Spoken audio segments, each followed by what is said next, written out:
All right, now that the microphone is ajar. Hello, this is Tina Ballet, and I'm just going to be expressing some of my observations on uh, the song Creep by Radiohead.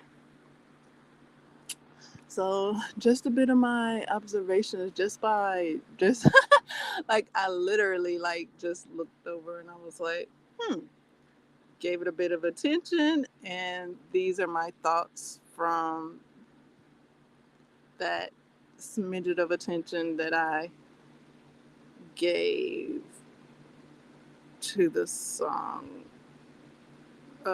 yesterday and today. Now, before yesterday and today, I would listen to the song.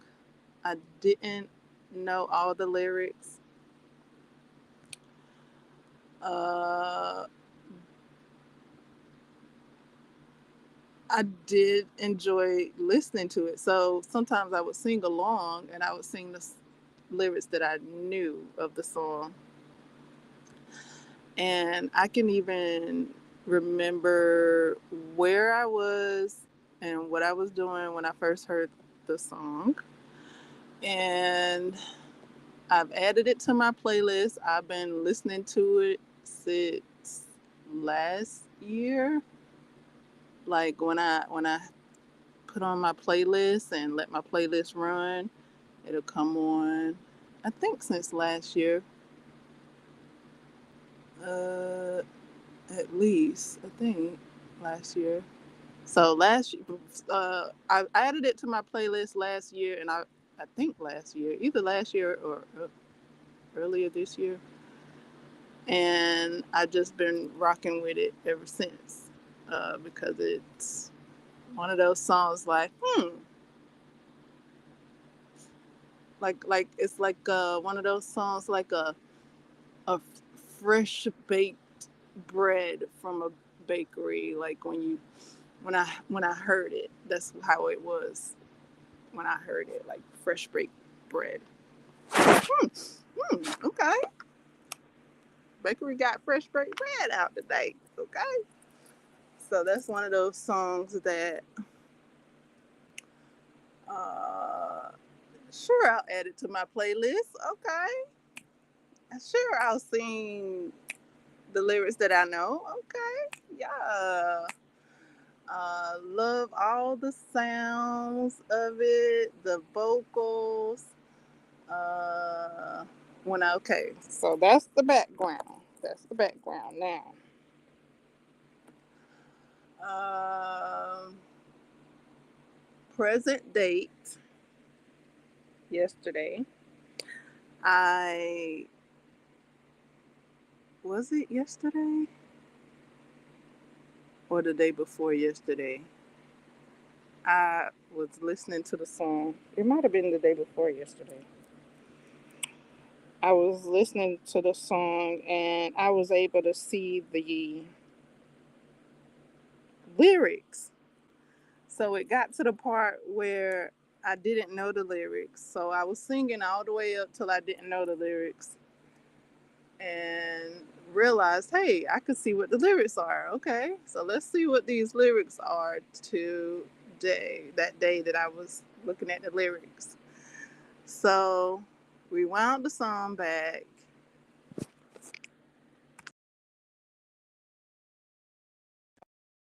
I gotta plug in my charger.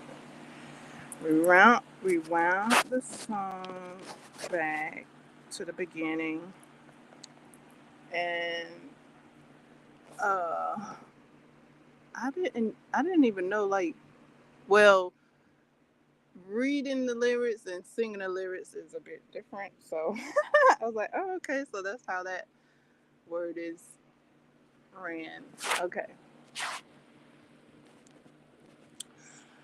So I knew some of them words. I was like Ed from Good Burgers. I know some of them words.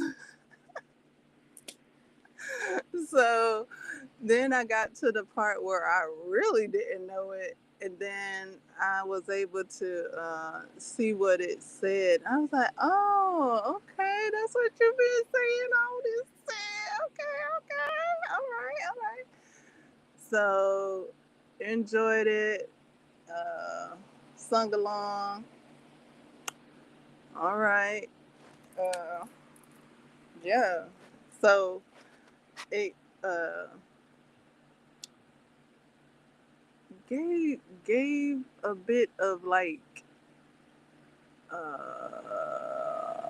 a bit of a horror vibe because I'm like, is this a Buffalo Bill song? Like, I could just imagine Buffalo Bill dancing to this song in the mirror, um, or some type of horror movie or something. I don't know.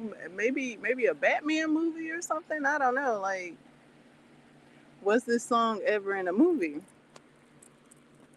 So I went and looked it up to see if it was ever in a movie. Found out that it was in quite a few shows, one of a kind blogs.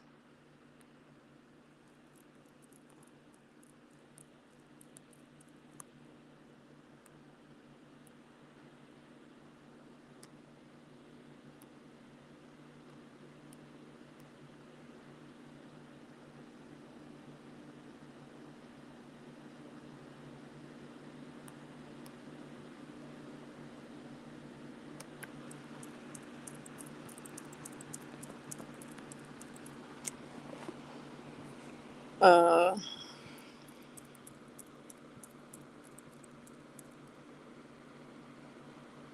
so it didn't pop up in one of the movies I thought it would have been in because of the lyrics and the sound of it, but it has been in some shows.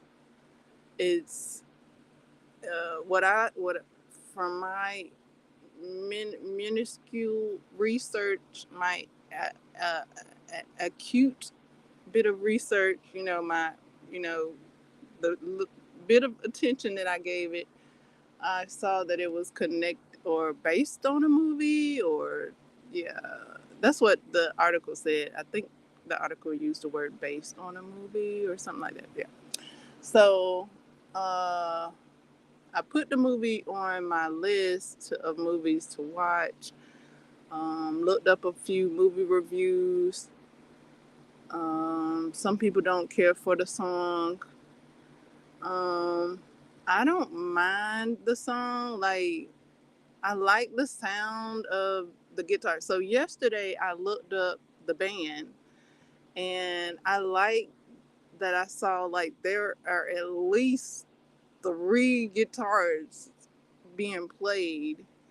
And I looked up the video, the music video, and in the video it looks like it's at least three guitars being played at the same time. So I was like, oh wow, that's how they get those different sounds. So I do like that. And there's a drummer, I like that.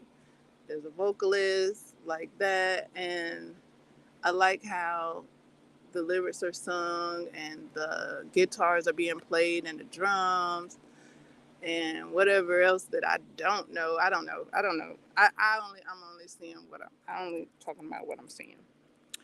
Um and then I looked at a couple of interviews to see, but before I got to the interviews, I saw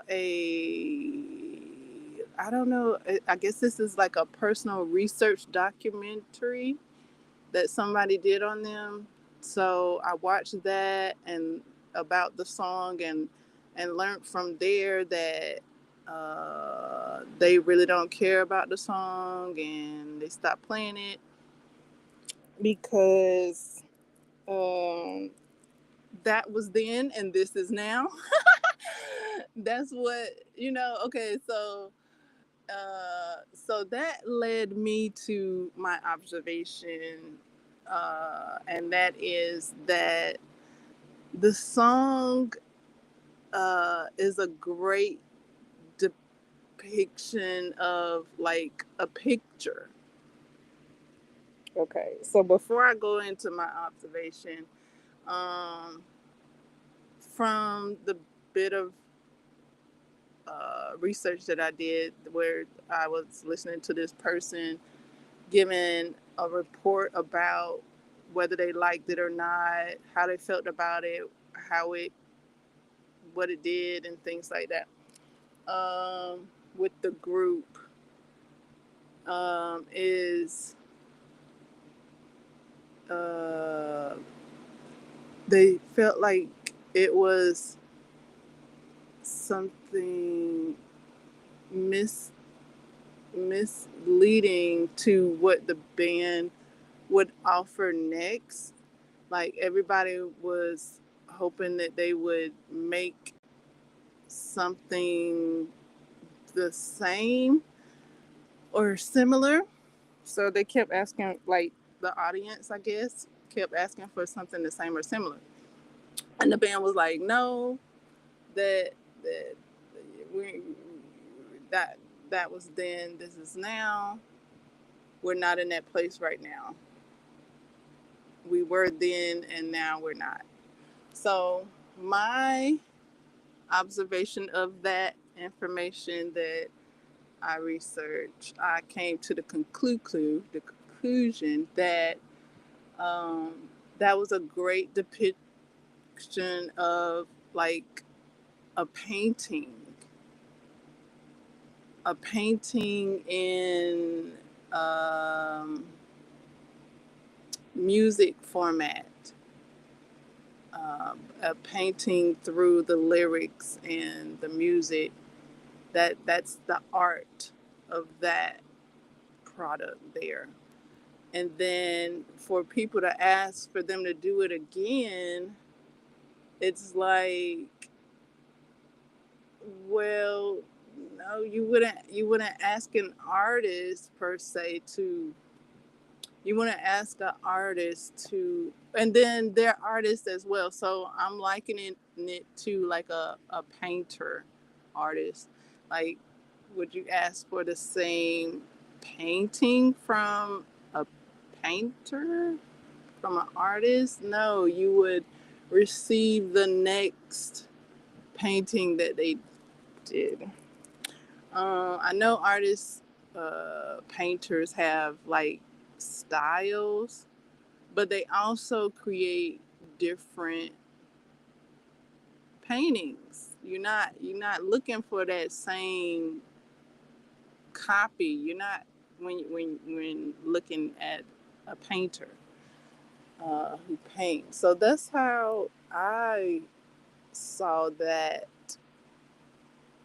song as that. Okay, so that's a painting at that moment. That was a product of that moment, illustrated through the music, and now they've produced other arts and have presented it to us, uh, to enjoy as well. So I am glad to see that they've moved away from that and have allowed themselves to continue to grow. So wonderful for that. Muy excelente. Congratulations. And showing us other capabilities that you all have. Uh, Johnny, I saw, is a whole composer from someone else doing like a research documentary on Johnny uh, Greenwood. So his music is in films abroad, and their music is in shows and movies that you hear and you may recognize them. And kudos to moving on in your growth and continuing to produce other arts. So that was my observation. I was like, oh, okay, Picasso, if you will, in music format. Yeah, yeah, sure. So great,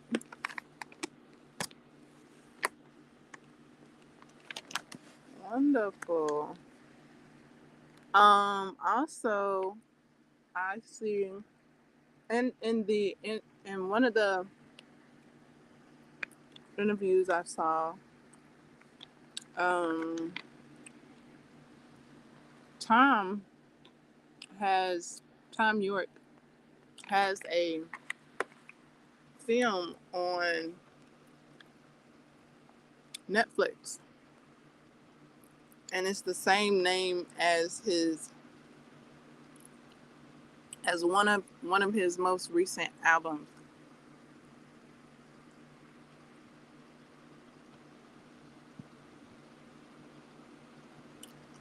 And I started watching it,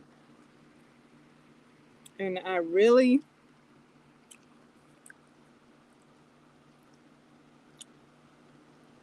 could see a bit of inspiration from the books that I've read. It looked a bit like one of the books that I read um, last year when it first comes on. And then um,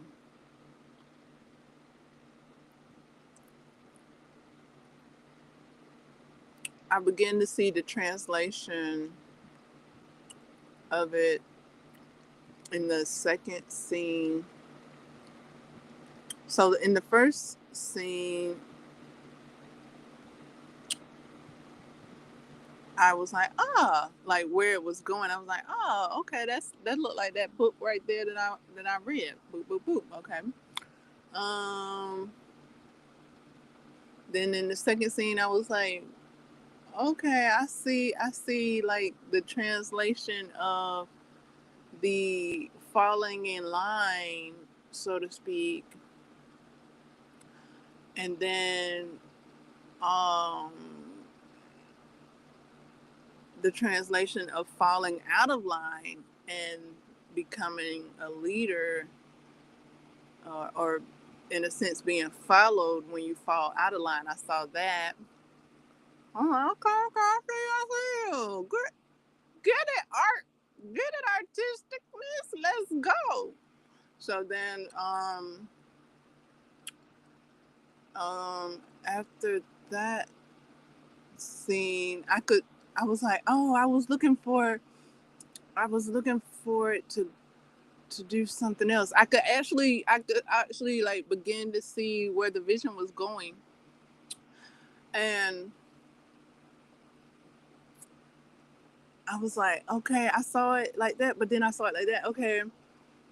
And then he actually did it a bit how I could see where it was going. So I'm like, okay, I see you. I could see the artisticness of it. I could translate it. So that was a lot in just those first few scenes. And then when it came to the silent scene of a bit of rest, I had to pause it. I was like, phew, because I was very interactive with my watching as it was moving along. So, yeah. Yay!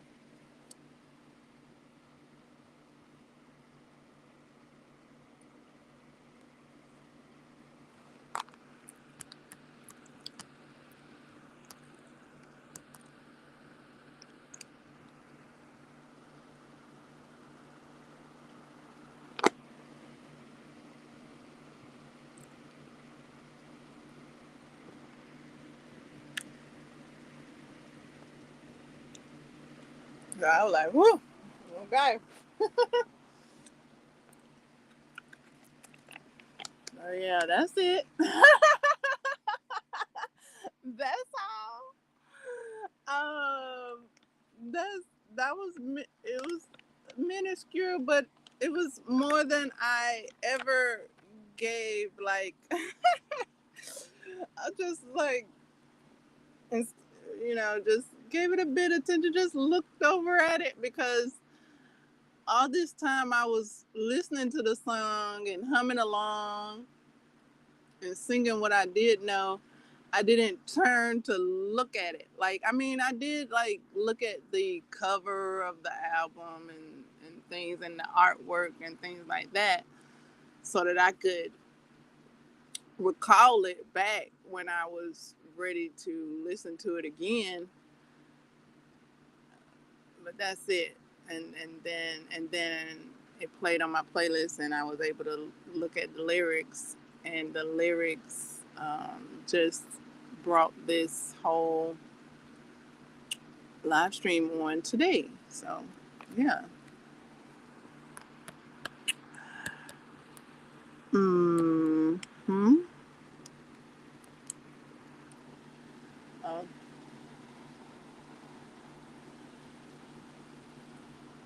I'm like, okay, I'm not gonna ask you guys to play that song. I understand. I understand, and kudos. Um, I saw another artist grow like that and create different moods, or yeah, create different moods of music, if you will, like, or like the lyrics, yeah, different moods. The moods were a bit different. Their situations and circumstances were different, so their music reflect that. So uh so from um I don't know, like okay, so their music matured when they were in a form of, perhaps a form of gestation. Their music reflected. I'm talking about a different artist now. um their music reflected that mindset, and then they've grown and matured, and their music reflects their growth and maturity. It mirrors their situation. So I was like, okay, give it to us. Like, yes, thank you. I'm so grateful for the artist sharing that growth and giving that maturity lyrics. Uh, that is much needed. Uh, art in motion. That's uh, in music format. So thank you. Thank you for sharing your experience of maturity and growth to the artists that do that.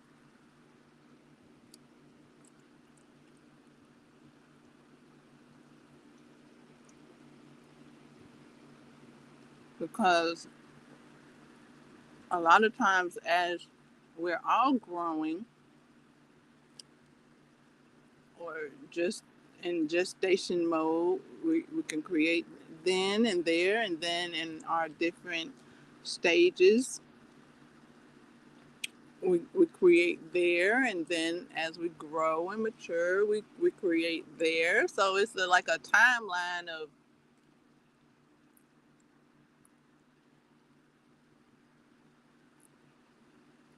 the artistic changes. And when artists show that, it gives a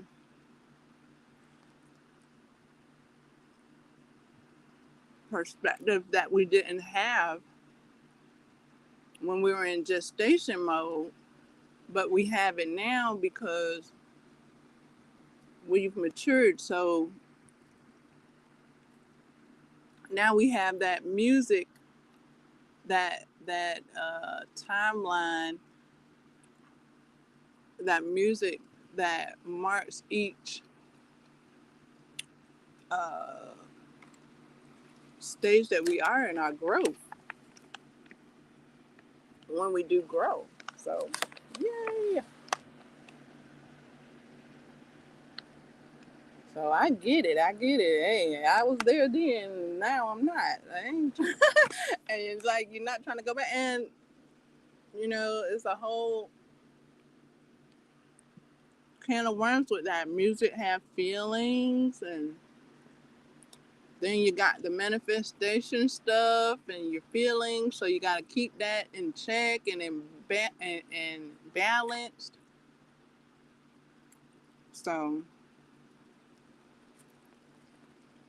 kudos for not playing with your uh, what's it called?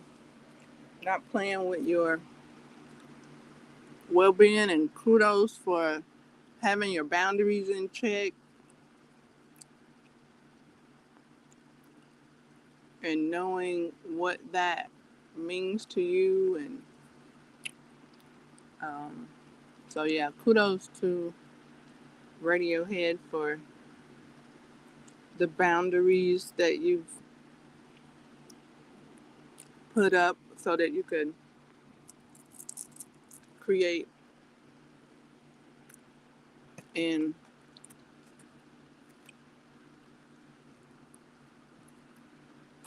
yeah, keep going.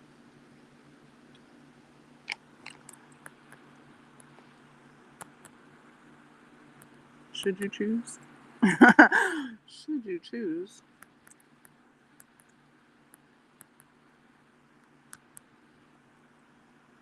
I'm like, yeah, we did that song, but hey, how about this song? Listen to this one. One of the newer songs. Hey, how about this one? This is where I'm at the moment. Listen to this song that I'm at now. So check out this work of art here. You checked out that one. Cool, kudos. Check out this one.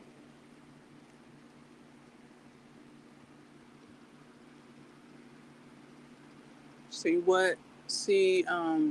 the sounds of my joy. See the sounds of my happiness. Listen to those sounds. How about that?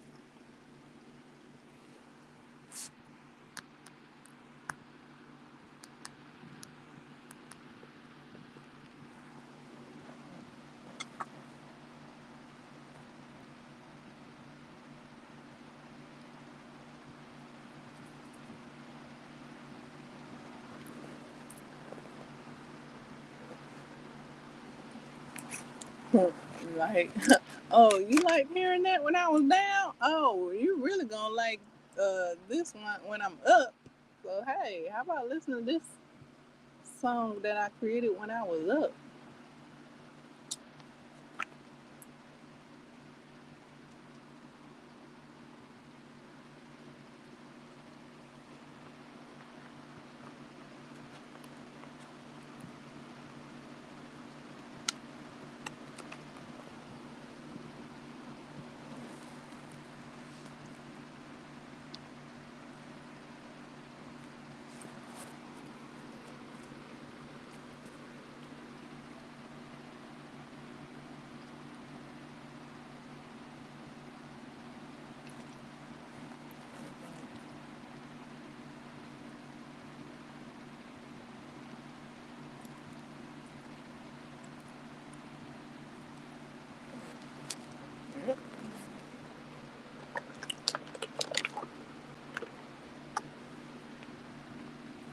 Yeah, thank you to the artists that share their interests and their endeavors in what they present in their art. that they produce.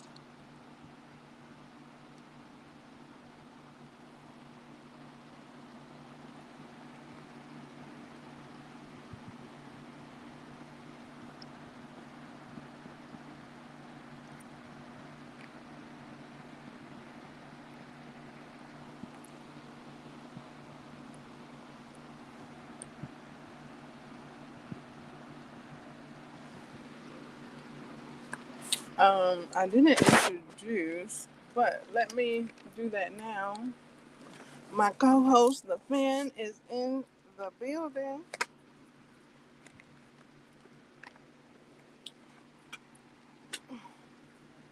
and my other co-host, that ended the show yesterday, has made a return today. Is Perspiration. Woo! Give it up for my two co-hosts. My returning co-host, my returning co-host during the summer.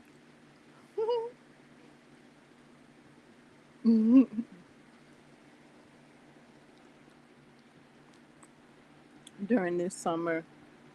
Uh, I don't think Perspiration co-hosted last summer, but of course Fan co-hosted last summer. Um, so I think I think Perspiration is a new co-host this summer. I think, yeah. So Perspiration figured they'd join the live stream. So thanks Perspiration for joining the live stream.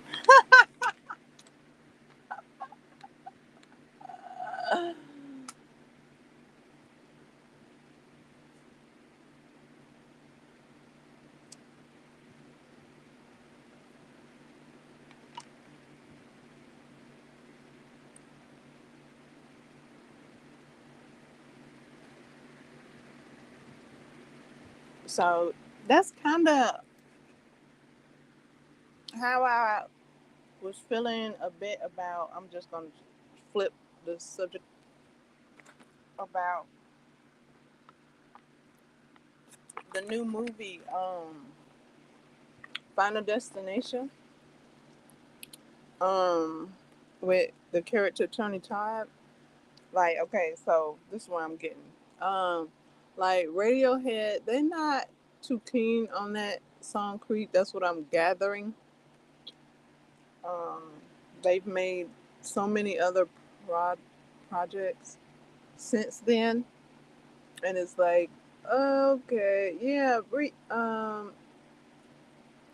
check out our other projects, right? So that's kind of how I was feeling about the Final Destination, and the Tony Todd character.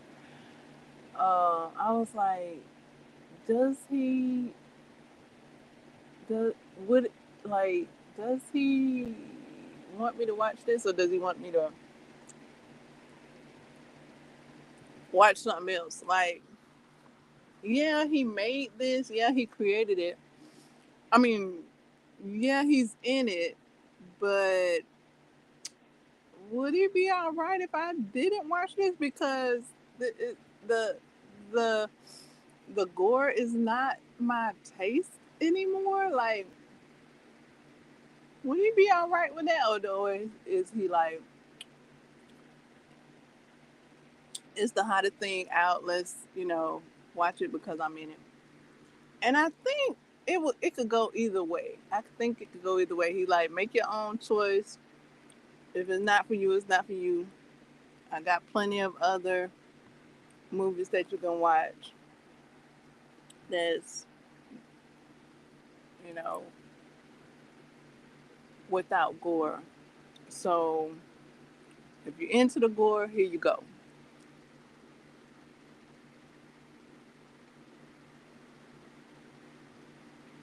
Because a lot of people since the last uh, Final Destination have changed what movies they've watched, what they're into, and things like that. People changing every day. Or do you watch it because you've watched the other ones, so you are you obligated, or can you make that switch off? So it's really up to you. Really up to you whether you what where you at, how you feel about it.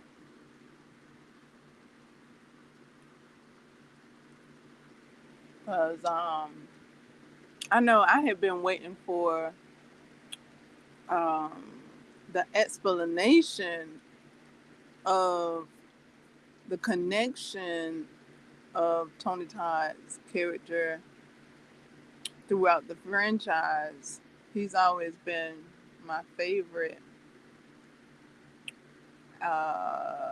actor and character in the franchise.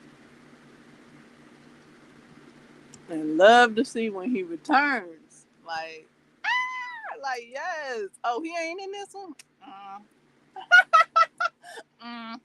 So, and then if he's not in one, I'm like, okay, well, why? Why not? Why not? Why folk come he ain't? And then it's explained why not. So, okay, so he wasn't in. I think the one with the. I think part three. He wasn't in part three. I don't know if he was in part four at the moment, but I think he wasn't in part three. So I'm like, why not? But it's because there's a reason. Okay, there's a reason. I did a bit of research. There's a reason, and it's kind of explained in the final one why he wasn't in part three. It's because part three took place in a different state, and he didn't work in that state. Like where he's at, he works in that district where he is. So the ones that he's not in, he didn't work in that district.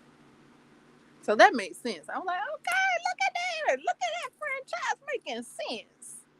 Okay. And then like it's been like talks like and questioning like, okay, is Tony Todd deaf? I know people have asked that, like, hey, is he deaf? He got something to do with it? What's going on? I didn't know what to think, but I did hear that it would be explained and connected, and yes, it was explained and connected. So yay! Love to see the explanation and the connections. Yay! Love it. And yeah, well, that was like that final destination. That was like something that was promised to us. We was like, we we we was promised to know the connection. So they was like, here you go. Here's the connection you all were either asking for or was promised. I don't know exactly the ins and outs of that. Uh, but yeah, it was given. It was given the explanation and how her house came to be like that. So I'm like, when I first heard that he made her house in the fortitude that it w- came to be, I was like, oh, okay. But then as I rewatched it, I don't know how many times I rewatched it. Don't ask that question. I don't know. I watched it a lot of times. Um, but then I was like, what? How? When did he start working on that house? Like, I know he started working on that house when he was a little baby boy. Like, he, I don't think he was 10.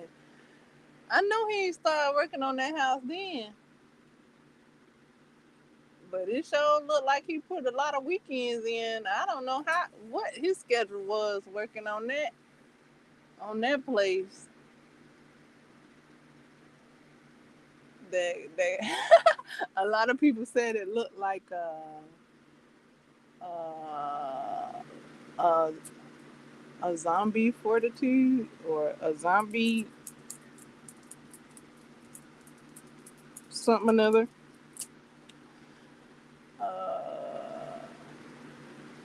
A zombie apocalypse fort. And I was like, okay. Uh,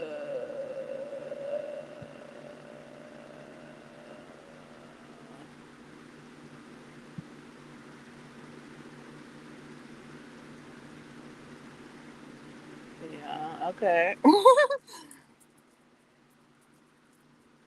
But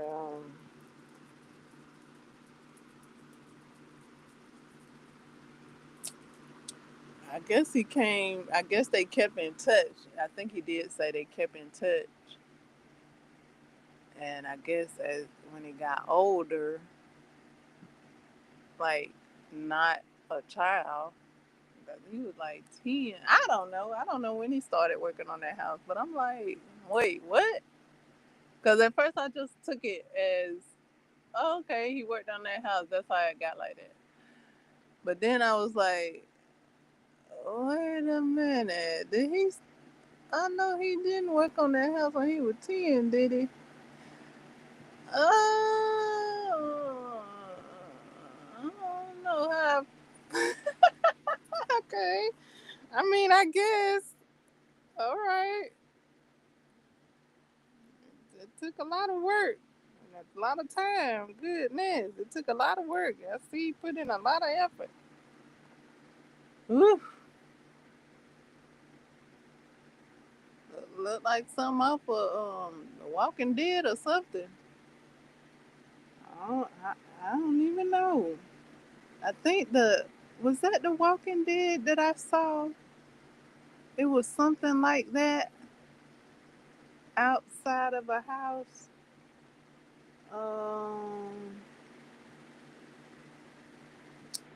Um, The Walking Dead, the game. The game. I think I saw something like that in a game. But in the show, it wasn't nothing like that. I'm trying to think of any zombie movies where there's anything like that. Like, I the only thing I can think is maybe The Walking Dead, the game. The game. It might be something similar to that.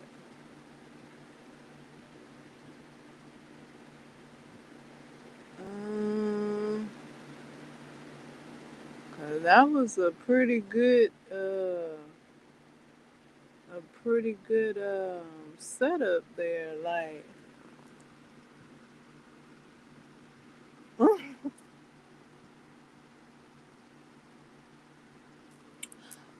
uh, yeah. I don't know if any movies have taken that blueprint.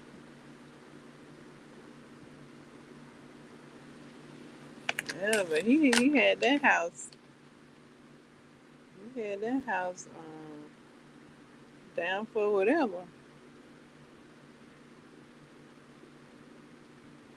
And he went and worked as a. I thought he was a coroner. I think he is. So yeah.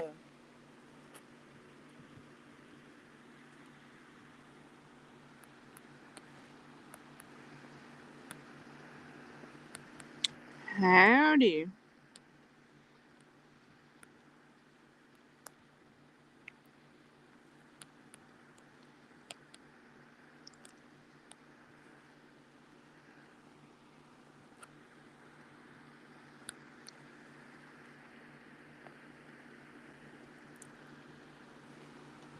Um,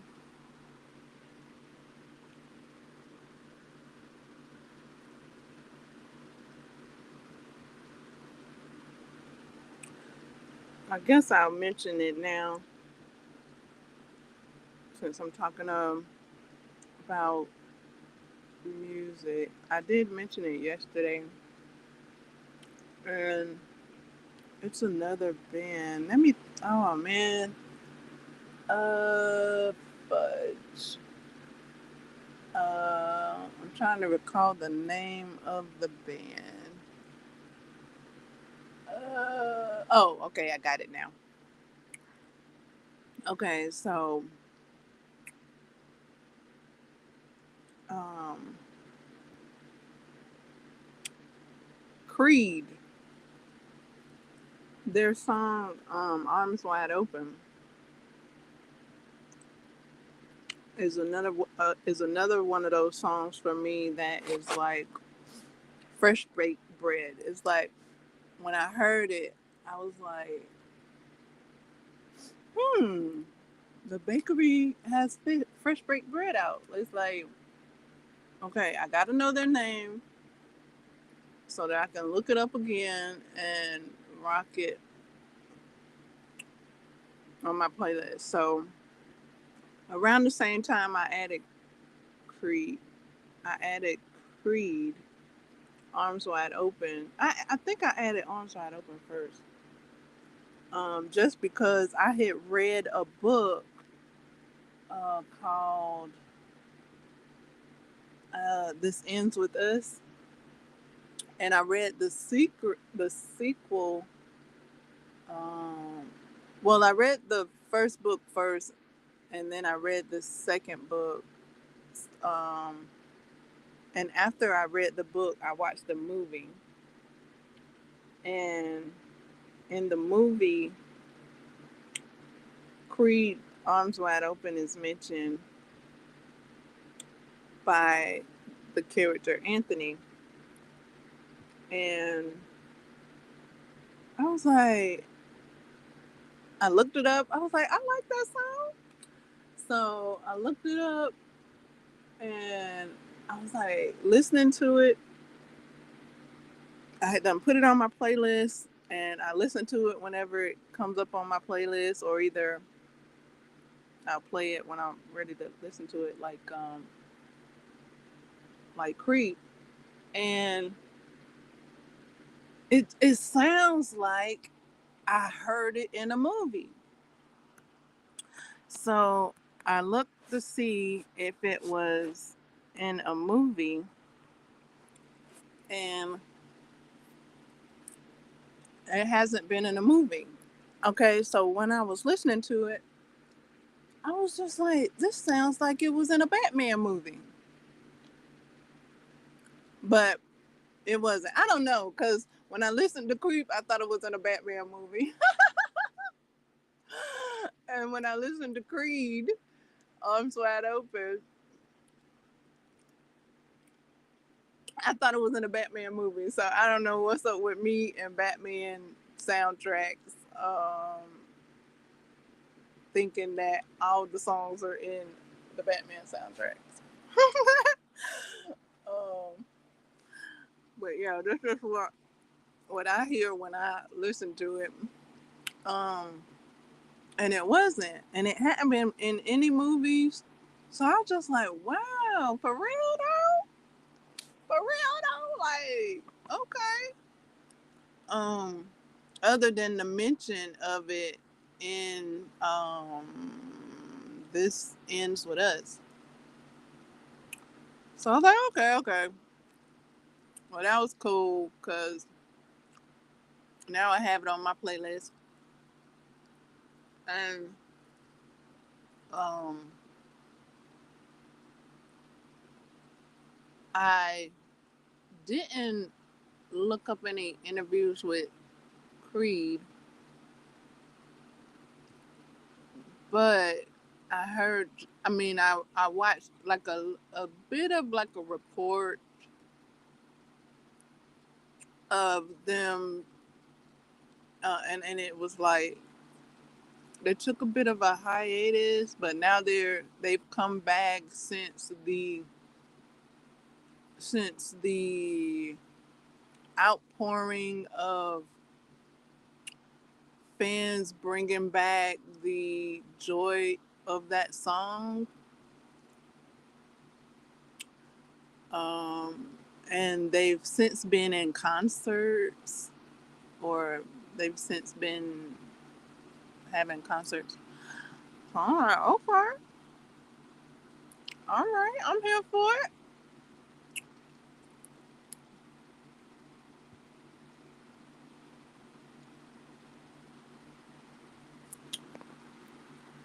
With arms wide open, let's go. Wide open. So, when I listen to that song, I hear um Lenny Kravitz song. Um, it ain't over till it's over. So I had to add that to my playlist because every time I listen to Creed, Arms Wide Open, I can hear the uh, the same. It has the same cadence as Lenny Kravitz song. It ain't over till it's over. So yeah, listening to Arms Wide Open, I'm reminded of that song. So it's like, okay, well, let me put that on my playlist. So I put that on my playlist so that I can hear it because it's just like a given. Like when I hear Creed song, then I gotta, or not got to, but I hear Lenny Kravitz song within that song because it shares a bit of the same structures, the I don't know, the cadence or the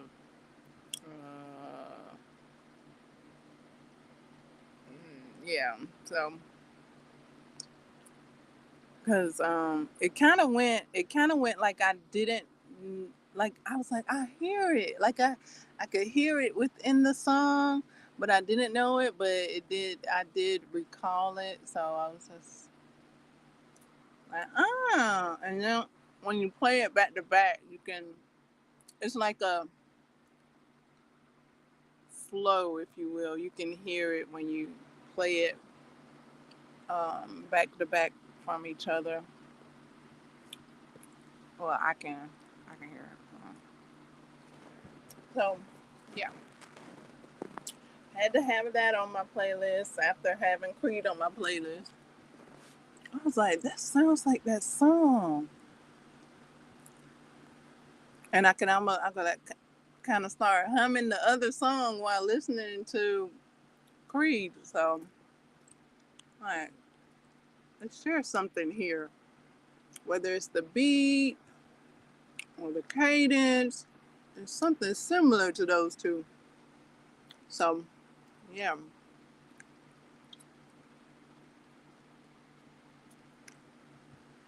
Mm, looks like Fantastic Four is a big hit, I think it's out today. Let's see.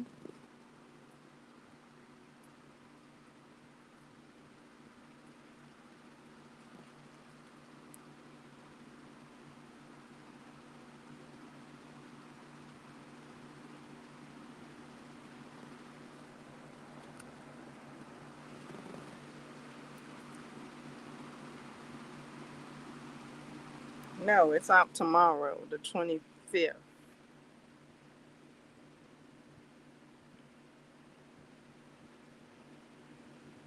Today's the 24th. It's out tomorrow. I thought it was out the 26th. What comes out on the 26th? Nothing? I don't know. I thought a movie came out on the 26th, which I thought was Fantastic Four, but I guess it's the 25th because I saw a more updated post, and it said the 25th that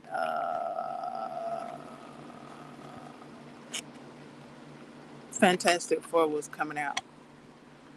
So from the people that I've seen that have went to the premiere and enjoyed the premiere, they're all giving it the go. They're all giving it the thumbs up.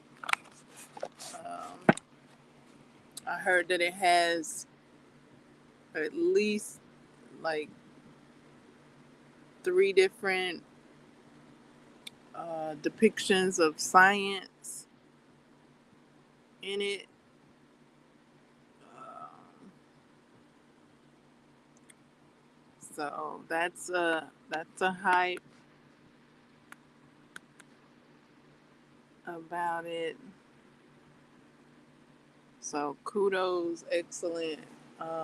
Sounds like a great summer movie. It's been great. It's been a great summer movie release this year. Like the movie theater's been on and popping this year for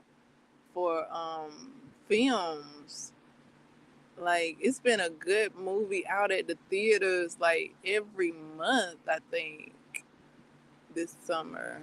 And spring. I think it started in spring. There was yeah, I think Sinners came out in spring, I think, just before the summer. Either way, it's been months on months on months that it's been a popping movie out in the theaters. So yeah, get your theater experience on this summer. It's plenty to watch and enjoy. It's Fantastic Four gonna have cups and buckets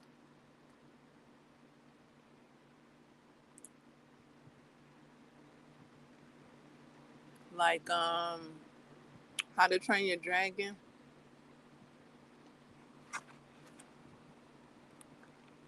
Had cups and buckets. I hadn't seen anything on it. I didn't look it up either.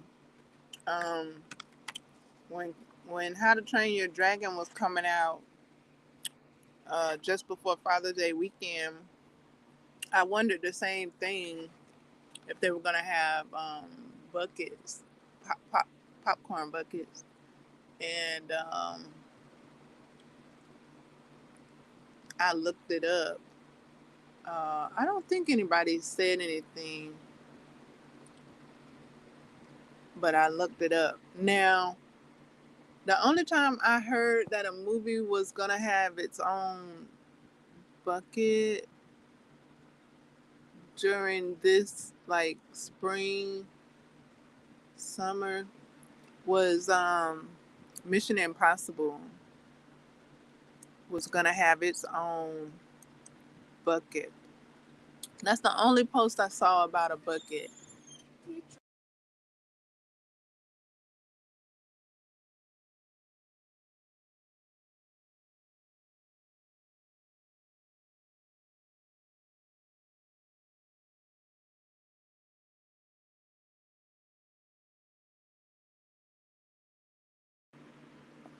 um, without having to research. Um, and I think the Mission Impossible's bucket was a pre-order, or like it wasn't. I don't think it was given out in theaters. Yeah, it was mailed. It was shipped. So it was like a home bucket. And I think it locked and lit up and I think it might have had some other features like cup features and all that. I don't know. It was a lot. Had quite a bit of features on that home entertainment bucket.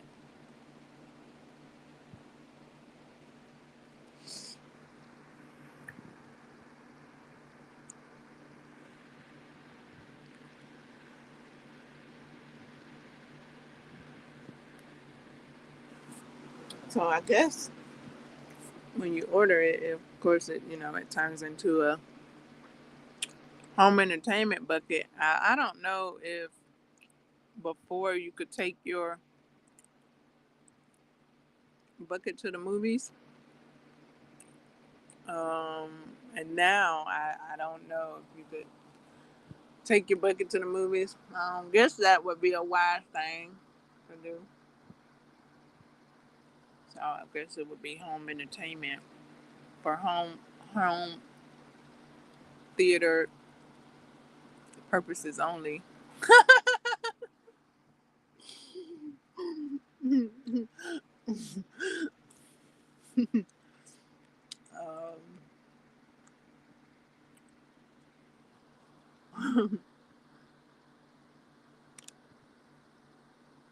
So yeah, unless it's provided at the movie theaters, then you can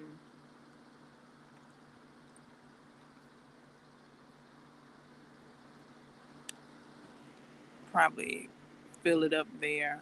Um, I wonder if you could.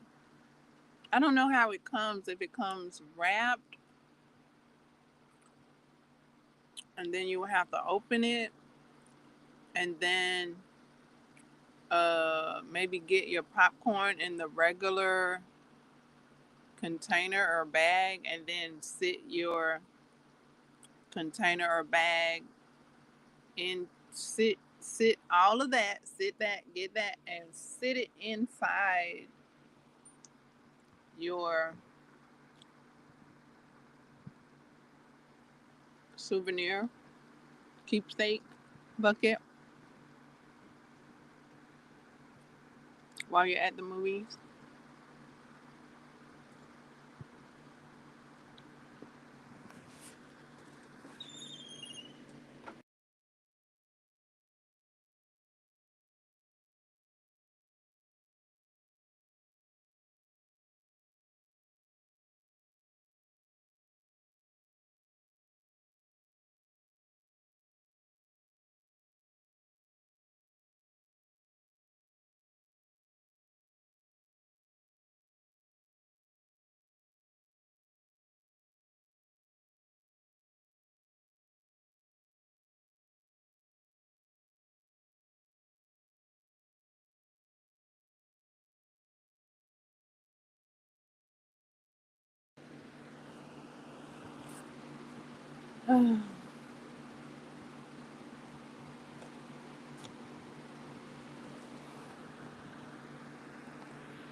Mm.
Oh, my.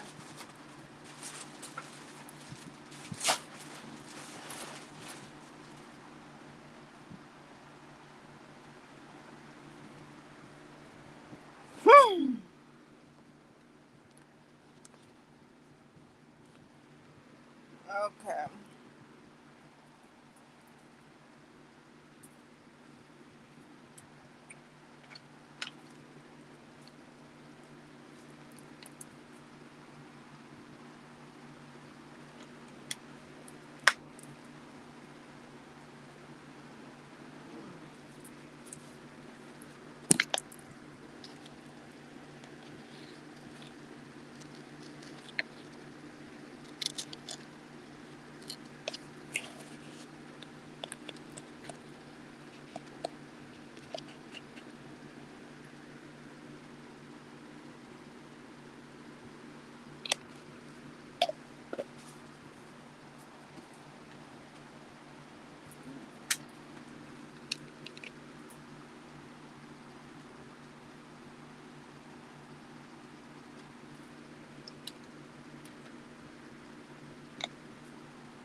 I did begin the Ruby Babies pattern.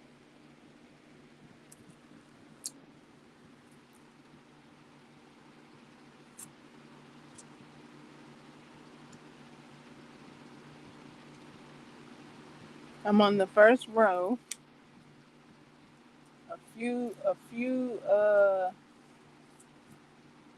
few stitches in.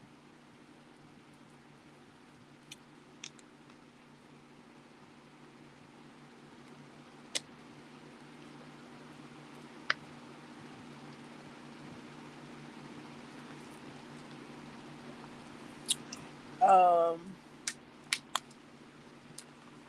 I'm like with just about with every chain stitch that I go into, I'm in awe that wow, I'm literally creating every stitch. Like every single stitch.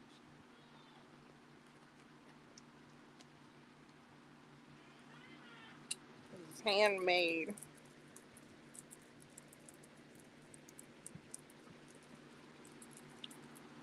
So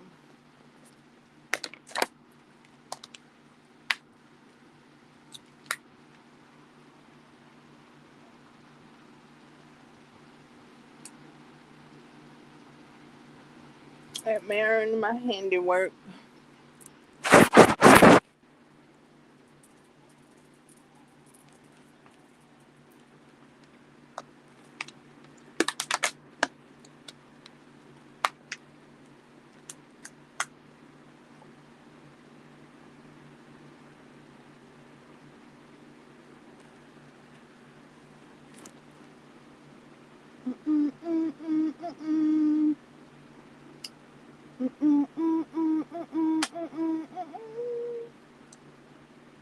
Uh,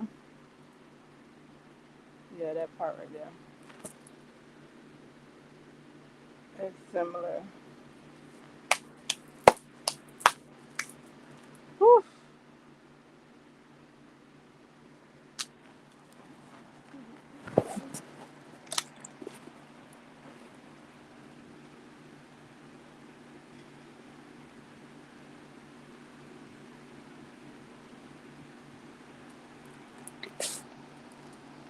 As you can tell, today by the title of this live stream, I have not returned to my viewing of Jurassic Park. No, excuse me. Jurassic World Chaos Theory. It was a bit merch for me. It was so suspenseful. Like, the rating is living up to the rating. The rating says fear. It says some letters and numbers. Like, it got a rating I'm not used to seeing, and then it says fear.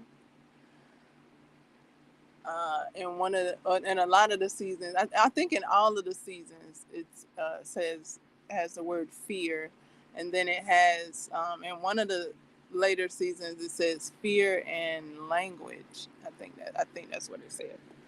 And I thought I was gonna be able to watch it.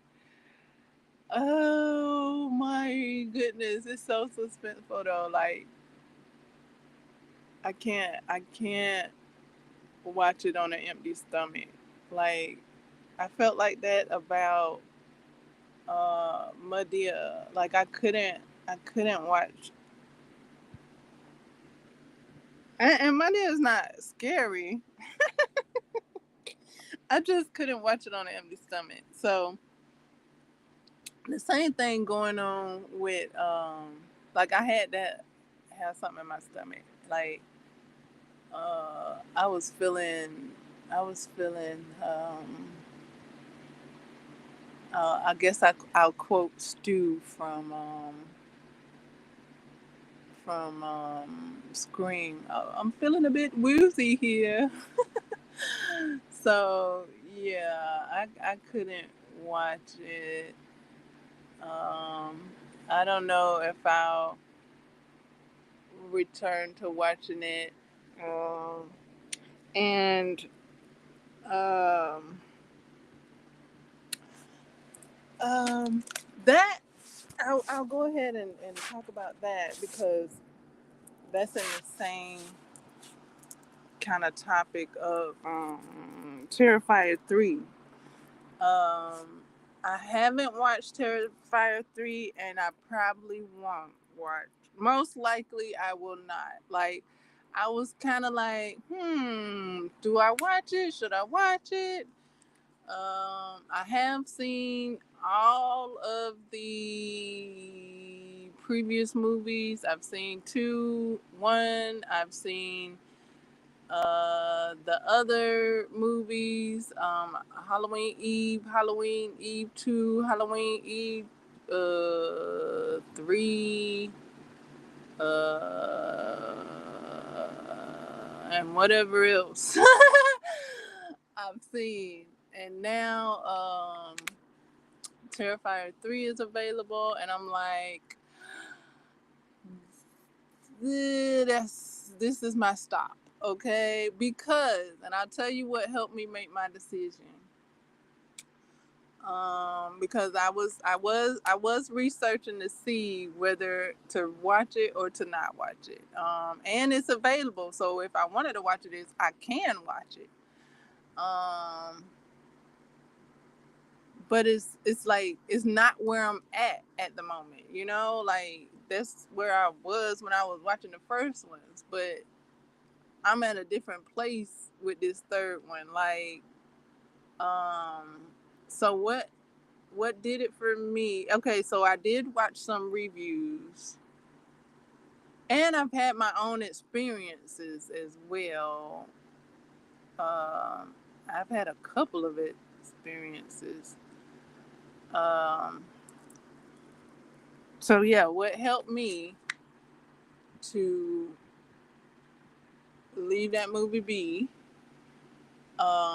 was seeing an interview with the creator, and him saying where he was going with that character, what he was presenting.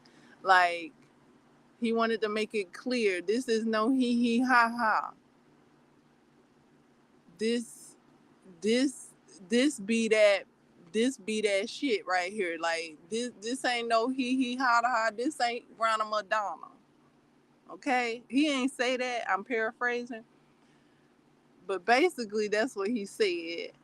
And I'm like, okay, alrighty then, alrighty. Thank you for clarifying that, because I mean, if it was fun for kicks and giggles, I might have would have watched it. If it was for kicks and giggles.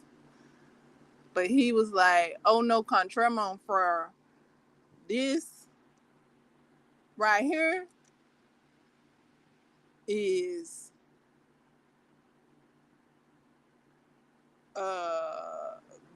basic." It ain't kicks and giggles, okay? So if you like it, you like it. You rock with it, you rock with it. You don't, you leave it alone. So, I mean, he ain't say that, okay? But that's what I got from it. I was like, thank you for that clarity, because I didn't know whether to play with it or not, like whether to watch it or not. Just and that's one of them things. Like, okay, I seen 1 and 2. Do I feel obligated to watch 3?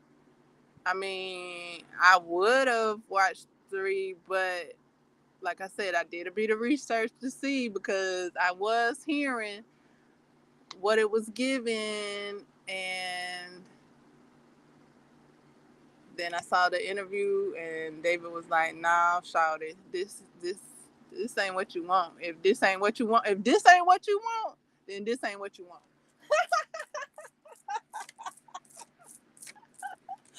So he was like, "If it's what you want, it's here. But if this ain't what you want, then this ain't what you want." Like, so I was like, "Okay, thank you so much. Thank you. All right.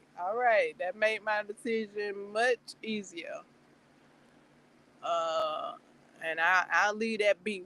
I'll leave that right there, because I like I said, I watched all those other movies, and then I had my own experiences, and I did not like the experiences that I was having. So that was it for me. No part 3 for me.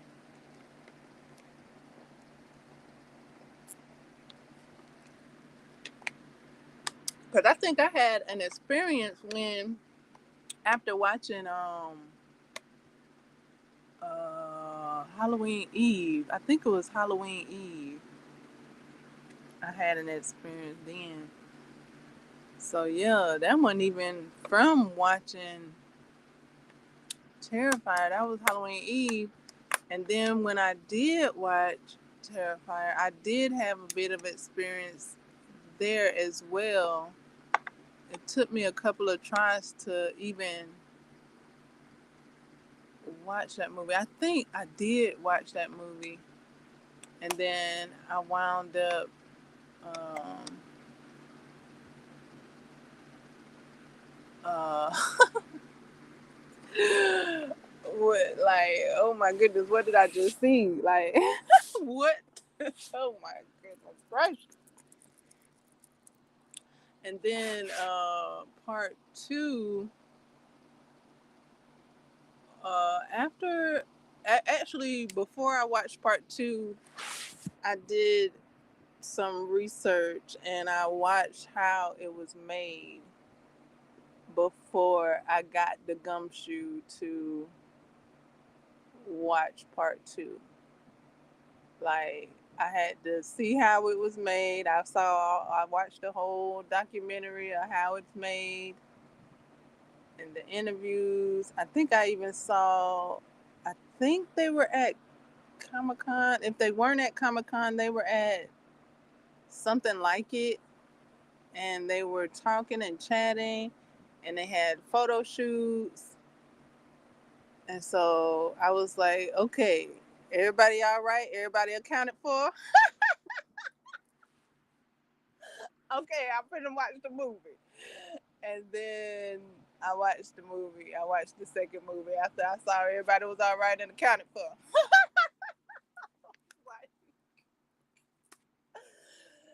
Yeah, so everybody was in attendance at the photo shoot.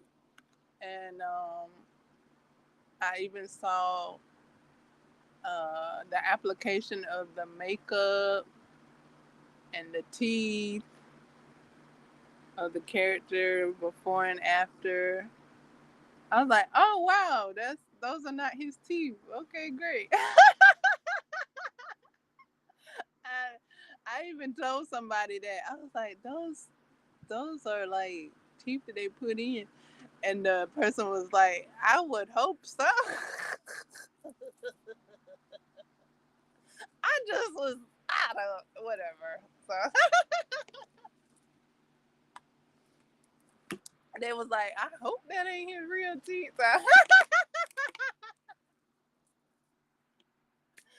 Yeah, so I was like, well, I get, yeah, whatever. So yeah, it was just cool to see all that come together. But then when it come together and the movie is made, it's like, I don't know. And then not only it come together in the movie made, but at the movie's final presentation is like, wow, like wow, y'all made that, and then to see like, I'm skipping to another movie now, like well, any movie you could take a gander at and like see behind the scene clips of them laughing and high fiving and giggling and stuff while they're making horror movies. I'm like, I love it. That's cool to see that y'all not scared like the viewer is. I'm like, the viewer and y'all are having like two different experiences. The viewer of the movie is just like, yikes. While y'all sitting up there kicks and giggles. And I'm just like, I'm here for it. I love to see that y'all have fun. I'm talking about a different movie. I don't think it was any kicks and giggles during Terrifier, but I'm talking about The Ring. Um, I did see a few behind the scene clips of The Ring with a few of the characters giggling out, and I was like, phew, okay, y'all having fun creating this movie? Okay, yay. I'm glad for y'all. Like, thank y'all for enjoying what you're doing. Like, I'm glad y'all recorded that and shared that you all were having fun while you were creating this PG-13 movie here.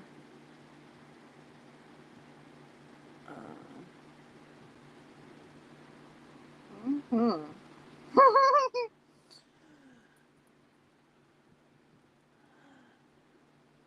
Back behind the scenes are are excellent. I love behind the scene documentary special features, if you will, bonus footage and special features. So I do enjoy seeing those.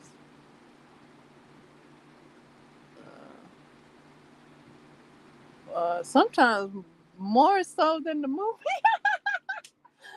Sometimes more so than the movie. Cause you get those outtakes of laughter or how it's made, seeing all the people that are around while it's being made. But you know, when you're watching the movie, it just looked like the one person or the two people look like they just there by themselves.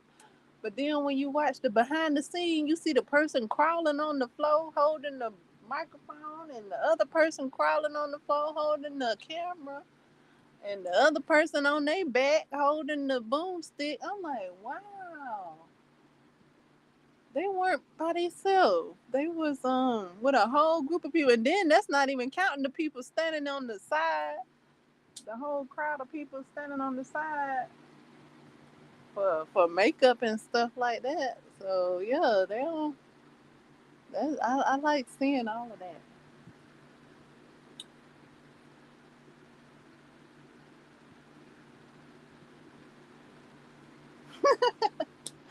Like oh Billy on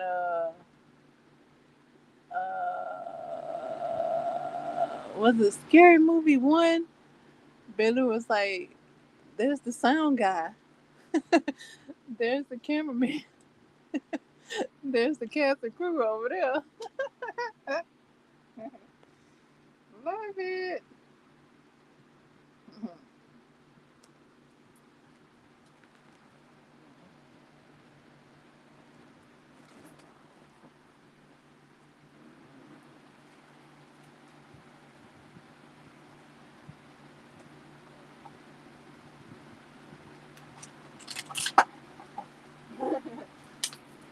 Cause Sydney says this isn't a movie, Bobby,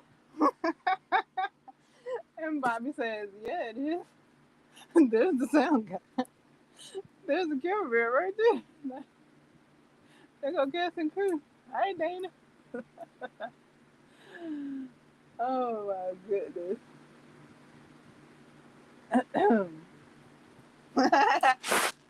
Sure, it's a movie. Cast and crew right now.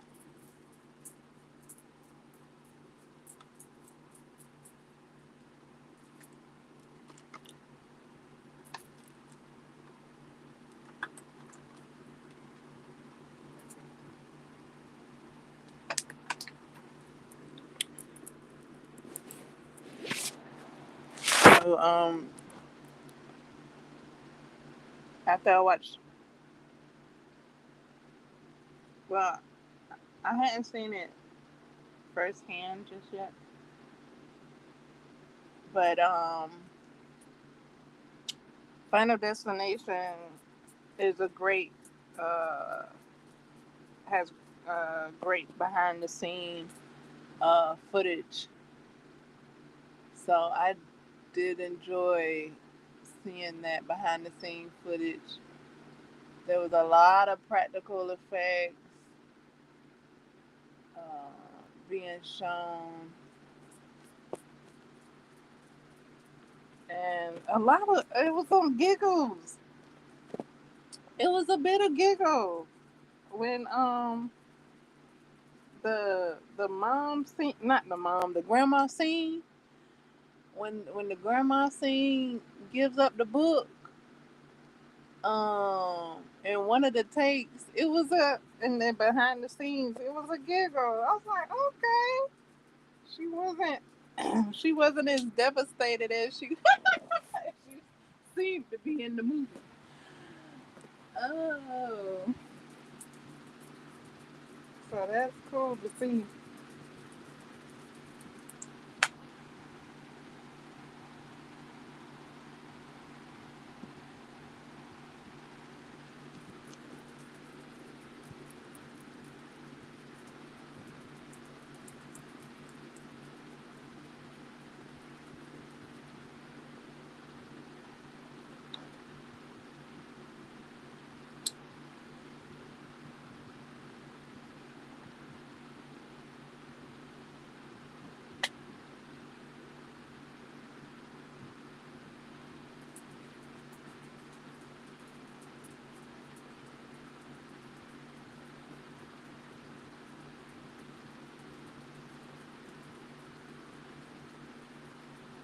Now I'll tell you which what behind the scene wasn't any kicks and giggles, and there wasn't too many people on the set.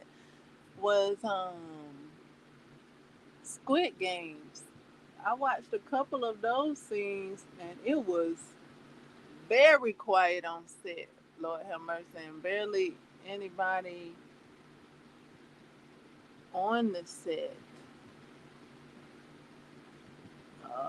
other than the singular uh, main character that was being shown at the time of the scene of the scenes of the videos that I watched. Now I didn't sit there watching all of them, um, but the couple that I did watch were of singular person seen. They weren't uh, many characters involved in the scenes that I saw. So I'm guessing that's why the set was seemed a bit bare bones. I was like, oh wow, they cast and crew must be afar, not too hands on up close. Like I could only see maybe one to two people that shared the space with him. It looked like it could have been just one single person though, but I was like, wow, that's different from seeing the all the people that I see uh, in a multiple person scene in different movies. Okay, so versus a singular person scene being uh, filmed, and then the I guess they couldn't be around because the space was being recreated. So like the green screen area was wider, so it couldn't have been anybody around. And then so they showed like the difference between what it looked like green screen and then uh, what it looked like in the film. I was like, oh wow, that's pretty cool and different. That's okay, great. All right, looking good. Like muy excelente. And the main character was given a big bouquet of, I think, roses and baby's breath. After the final scene, it looked like, and I was like, "Oh, that's awesome! Oh, they gave him his flowers. Oh, I wonder if anybody else does that. I hadn't seen it. That was maybe my first time seeing somebody get flowers after the last scene. I may have seen it and not paid attention to it, but this time I saw it and I recognized it.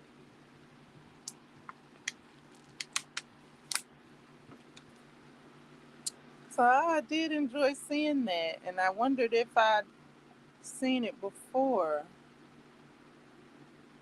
That's movie excelente. I know I've seen movies wrap up and then everybody claps because that's a wrap. That's what they say. Okay, guys, that's a wrap, and everybody claps. I don't see nobody get flowers till I saw that scene, that behind the scenes scene for Squid Games. Um, and I have not watched Squid Games, and I probably won't. Like I hadn't seen the recent season. I think I saw season 1, and I thought I saw season 2, but I don't know. I might be mistaken, but I did see season 1. I thought I saw season 2, and I don't know. And I'm not watching the recent season. I'm not doing it. I'm not. Well, I don't know. Because I thought I wasn't gonna watch the other one, but then I kept just hearing about it, and I kept prepping to it, so I finally watched it after everybody after after a lot of people watched it. I watched it, and um,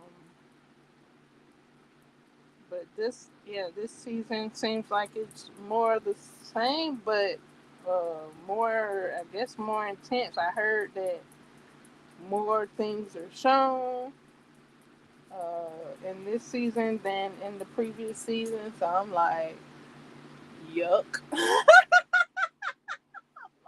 Yuck. Because a little bit was shown, and that was enough for me. I'm like, y'all don't see that? I saw it. And that was enough. Uh, and I thought he re-entered with a plan. I don't know how he and then his brother was coming in there. So I thought they was gonna work together, but I heard that's not how it went down. So I don't know.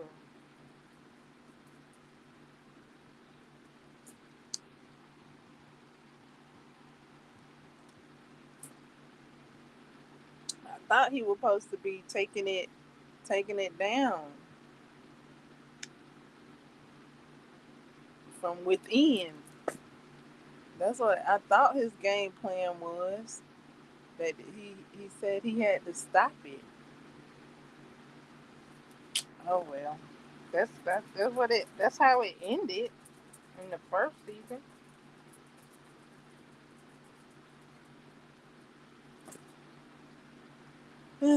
But it doesn't seem like he stuck to the plan.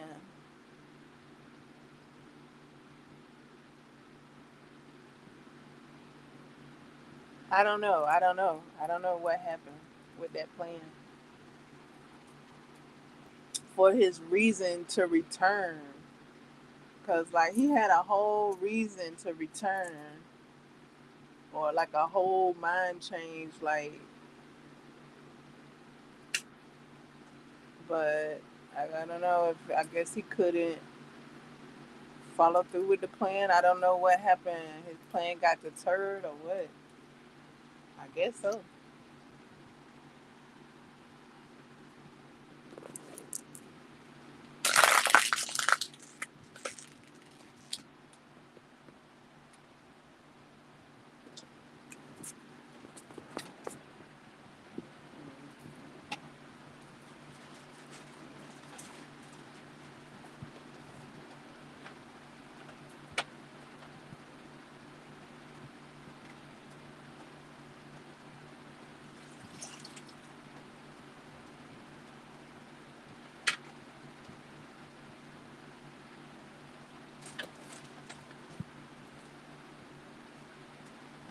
Oh,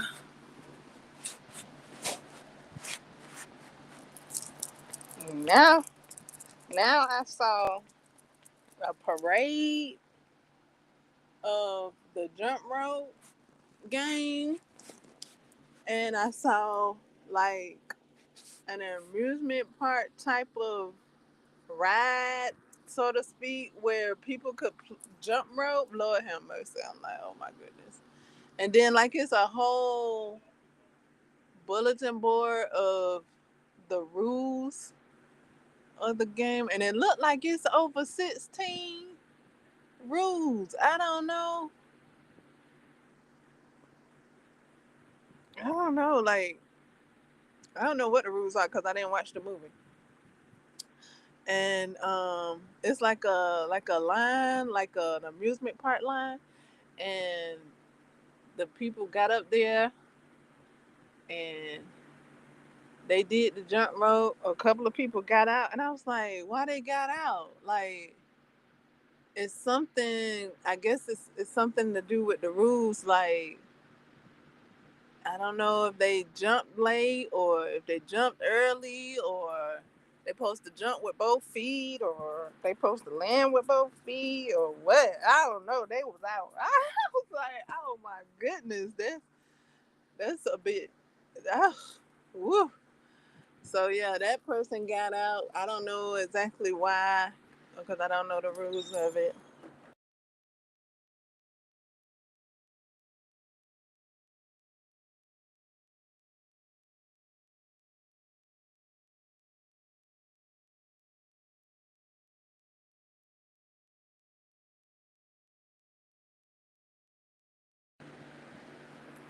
So yeah, he at the like if when you get out, you like the game over. Like, well, I guess but yeah. So like game the ride is over for you when when you get out. So you walk you walk to the other side and um I guess hopefully you go about your business.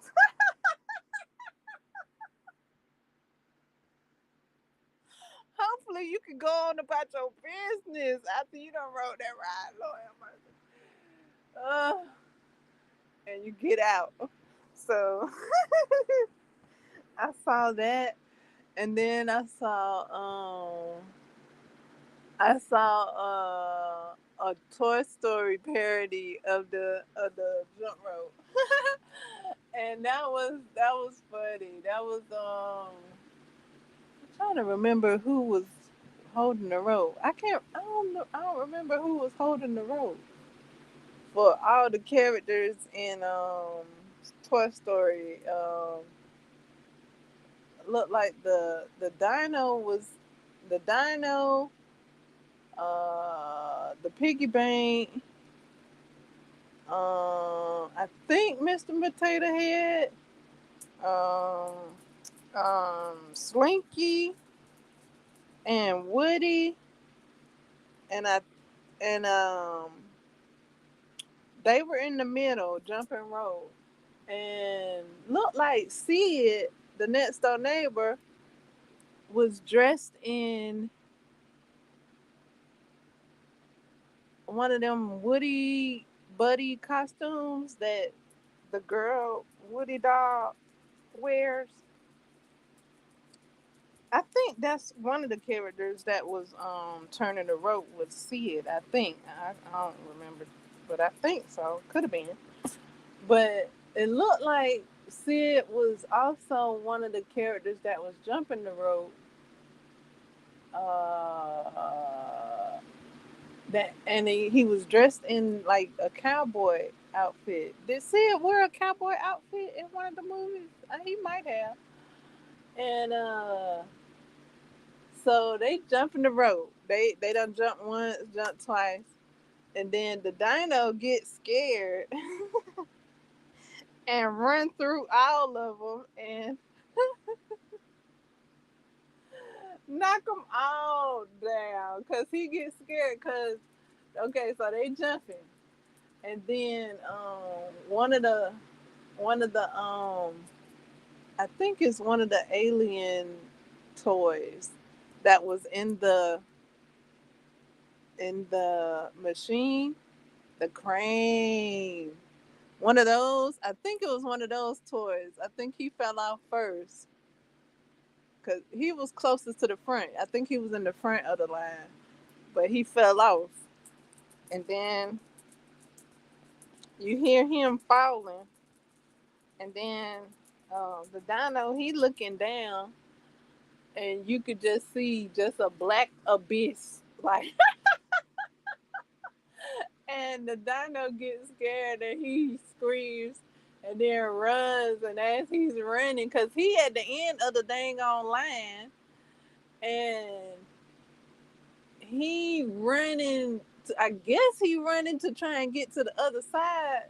But in doing so, he pushes everybody off the plane, including himself.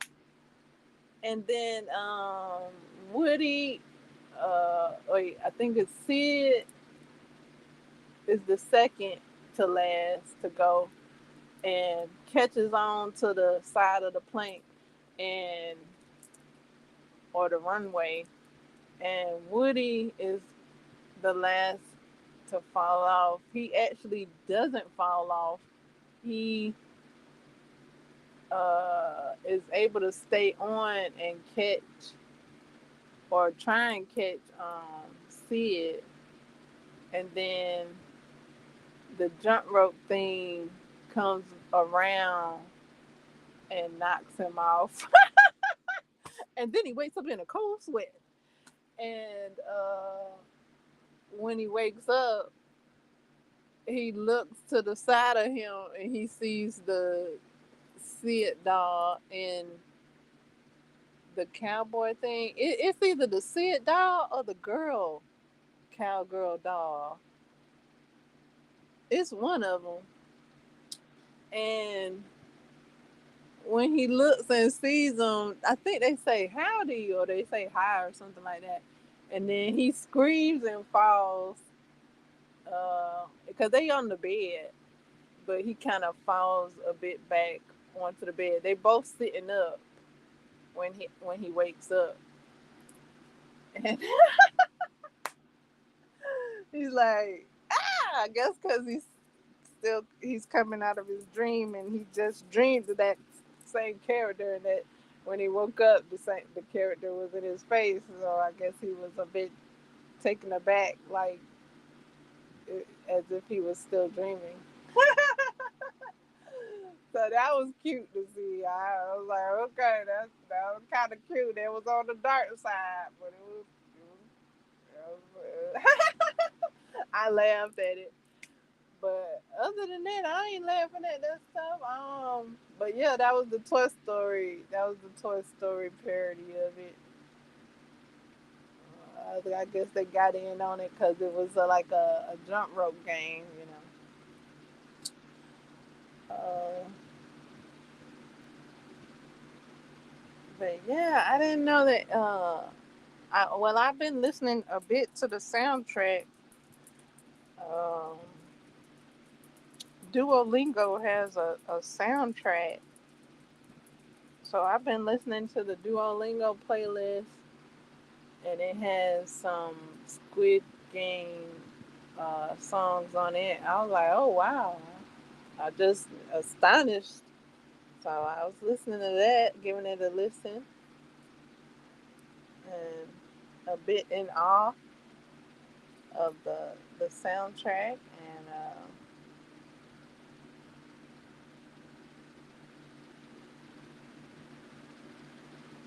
that's as far as I've gotten with that movie.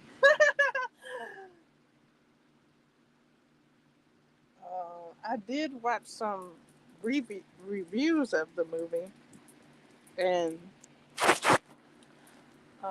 saw other people's opinions on it, and they were saying like it was a funny part in the movie. Because I guess when I watch it, I don't see no funny parts.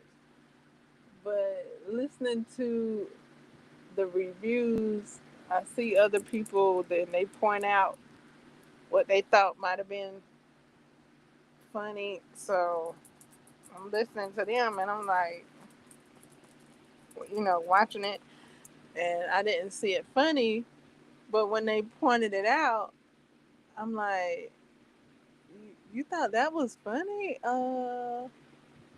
Let me look and see. So I look and see, and I'm like, I either still don't find it funny, or uh, I still don't find it funny. I'm like, you laughed at that? Okay, all right. I mean, n- nothing the matter with you laughing at that. I mean, it was something. I guess it was a laughable moment if you wanted to laugh. I mean,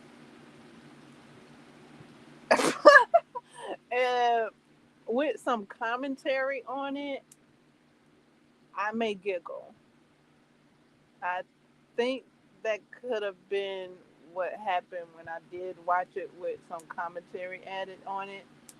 Is I did at first I was like, oh, you laughed at that? Oh, I didn't laugh at that. I was like, I was like, where is the humor? Because I heard that it was some humor in it, and I'm like, where?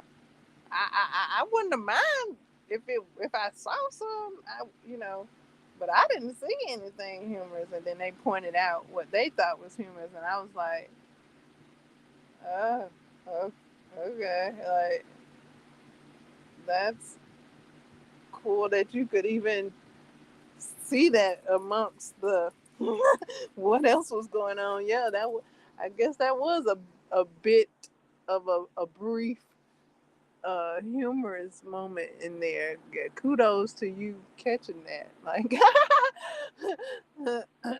and pointed it out to the others of us that just sitting there wide eyed. So, like, but yeah, it was a brief moment where there could have been considered a humorous moment, and I was like, okay, thanks for pointing that out, because I wouldn't have laughed otherwise. I just would have been sitting there just jaw dropped and and wide eyed. But the part that they pointed out, it wasn't it wasn't a jaw drop and eye wide scene. Like it was an in between scene where if you may not have was looking for a brief moment to have a giggle, you would have missed it. Like I had missed it until it was pointed out, and then I was like, oh, okay, he like I was like, oh, okay. Especially with the commentary on it, I was just like, okay, give it a minute. Maybe the laugh is there. And then some commentary was put on top, and I was like, okay, I could see how that would be funny.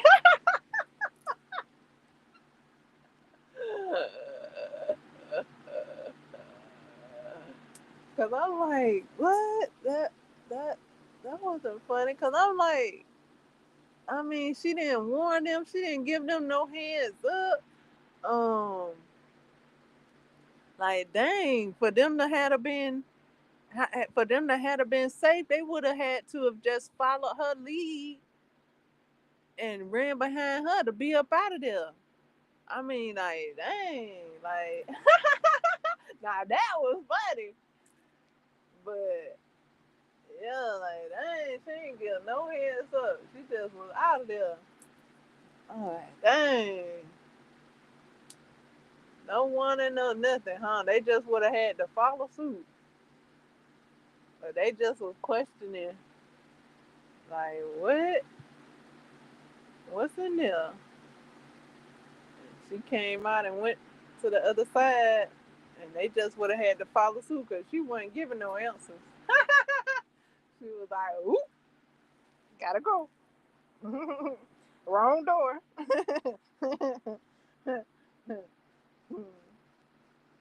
And they like, huh?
So I thought I was going to be doing some crocheting during this live stream.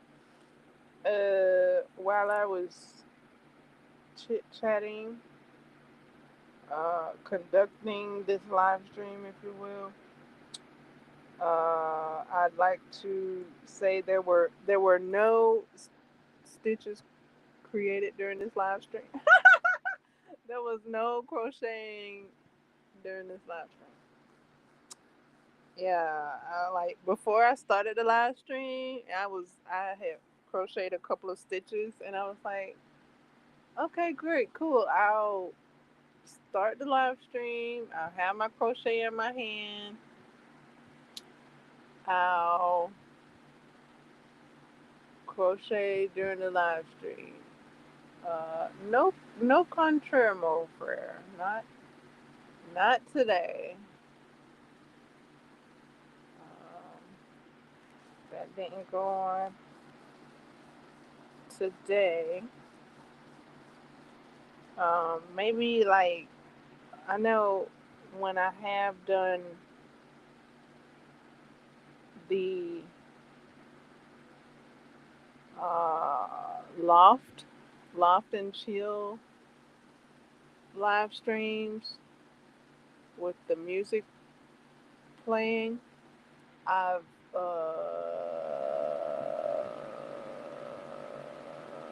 I've knitted and I may have crocheted during those live streams too. So like during the loft and chill live streams, I do more knitting and crocheting during those live streams because I'm not talking. I've noticed. I've noticed that like any live stream where I'm talking much, there's no there's no there's no crochet going on. No matter if I said, okay, I'll do that during the live stream. There's a lot of talking going on between me and thee, and I'm doing all the talking.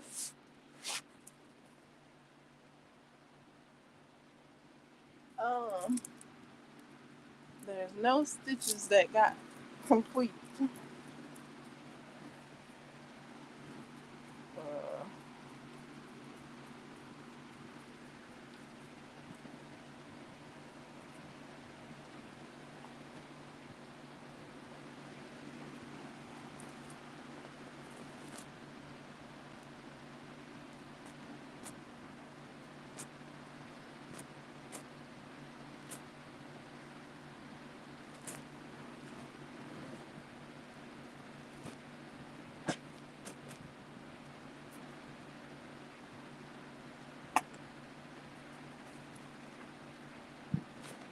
I could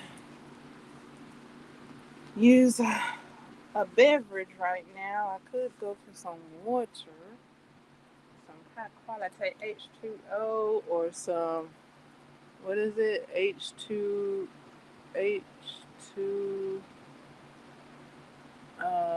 what's, what's the, I don't know why I want to say equivalent. What's the, not H2O. I could go for some H2O. I also could go for some, what is it? Well, y'all, what is it? I don't know. Is it H3O? Um, some H2O, some H3O. Let me see if I can get some of that in my life right now because I'm a bit thirsty.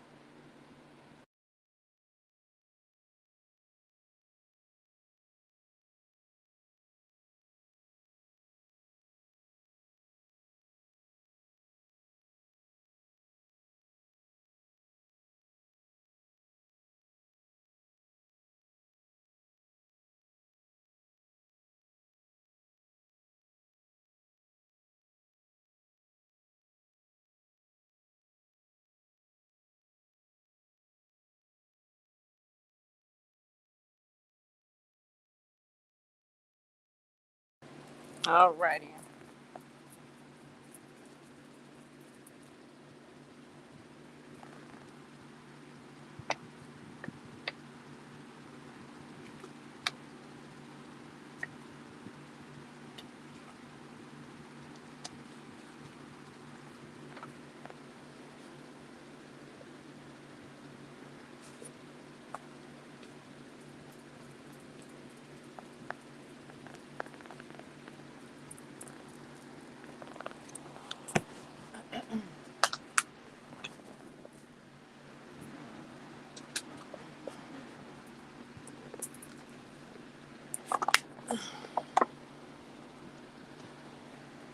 Thank you to everyone that came in and said hi and hey. Howdy, howdy, howdy. A big old howdy to you for coming in and saying what it do.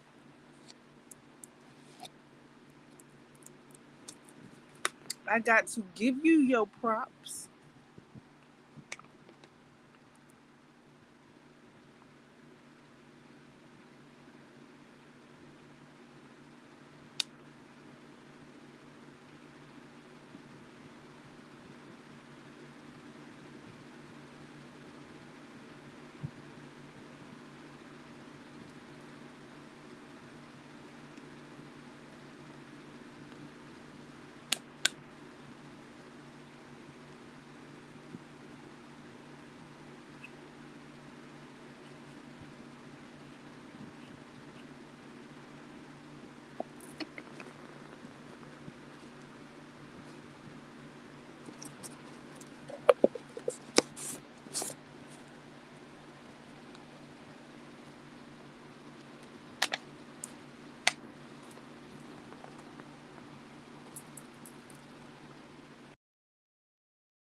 Okay, so perhaps we can do a bit of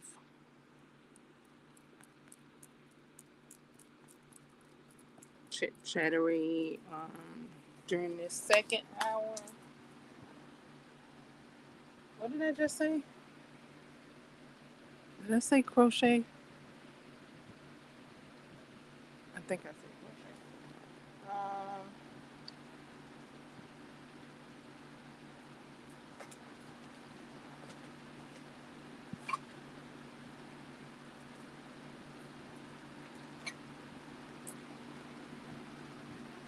So it's already 7.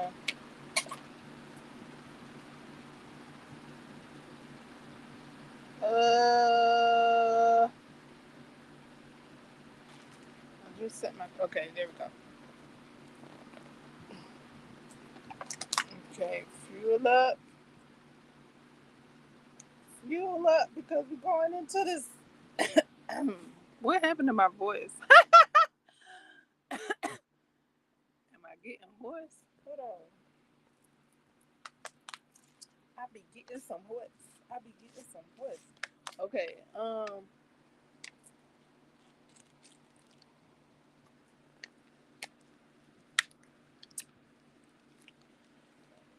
In the second hour, we are going to have our yarn and crochet hook in hand and at least do one stitch.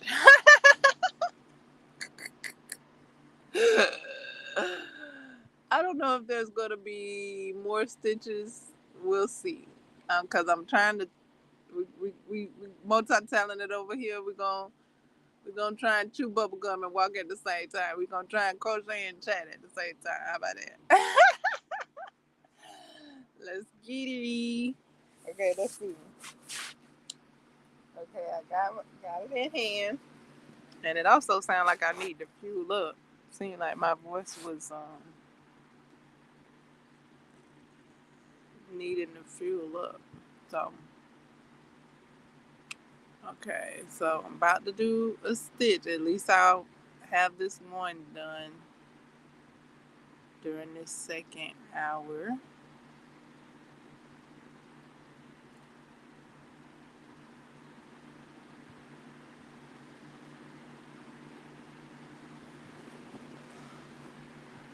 Okay, so if you're one of my crocheters or my knitters or sewers or what have you, you can join in and get some crocheting done. I just got one, two. If you count the slip stitch, that's two stitches that I did just now. Yay! So I got a stitch done within a live stream, a talking live stream.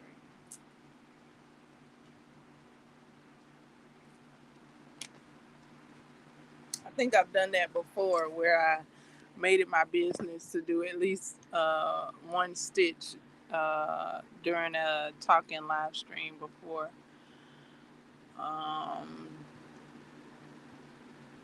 so yeah. Okay, going on my second one, two, one, two. Gotta make sure I keep with the pattern though, right? Like, like what the fudge?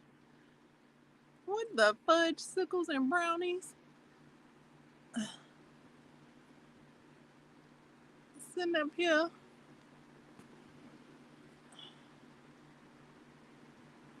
Okay, that's the fourth one. Count the slip stitch. I'm counting the slip stitch. That's why I said fourth one. Uh, done. I think that might be a record. I think I just broke my own record. Let's go for another one. One, two. But as you can see, I'm not talking when I'm doing it. So that I can make sure I got my stitches right. Lord have mercy.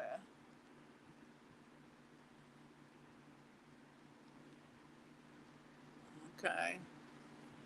Okay. I think it's like practice. Like I might have to be, like practice to continue on. I'm like at the very beginning stages of this pattern. Very few stitches have been made so far, and this pattern has several rows. Oh boy, I'm really taking my time and enjoying the intricacy that each stitch is, and the yarn color is rose fume, and my hook matches the yarn color. My hook is like like my crochet hook is like rose colored glasses. What? That might be just why I'm in such an awe and gratitude and thankfulness mode of it all. So yes, I love it. I love when the crochet hook matches the yarn color hook, matches the nail color hook. Uh, so yeah, I love all of that. Uh,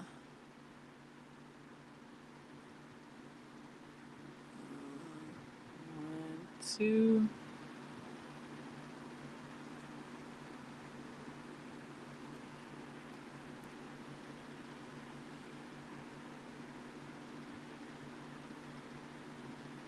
Messed up on that one. One, two.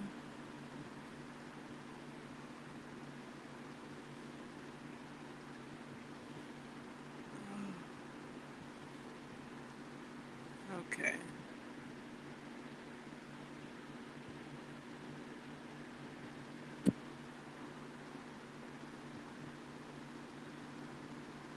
For my book readers, I did post a book journaling post in the on the book page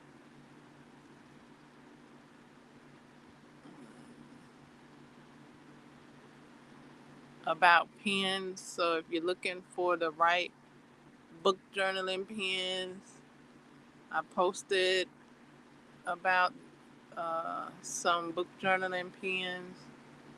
If you have your own book journaling pens that you work with already, you can share that if you would like.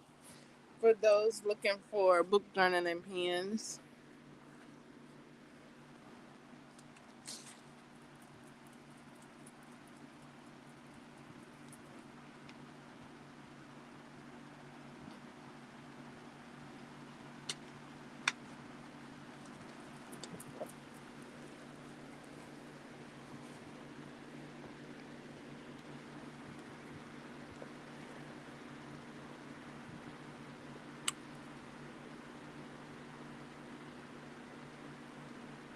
let me know if you can hear me. I hadn't been alluded to the fact that I could be heard. Maybe I'll take the time out to see if I can be heard myself. I usually check. I also ask sometimes if I can be heard. So this one of them times I'm asking if I could be heard by the audience. Let me know.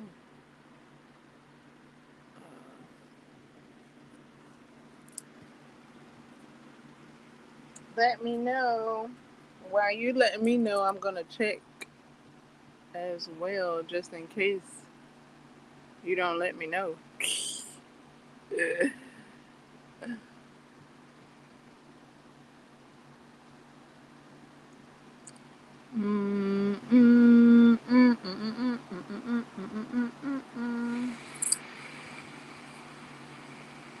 me know.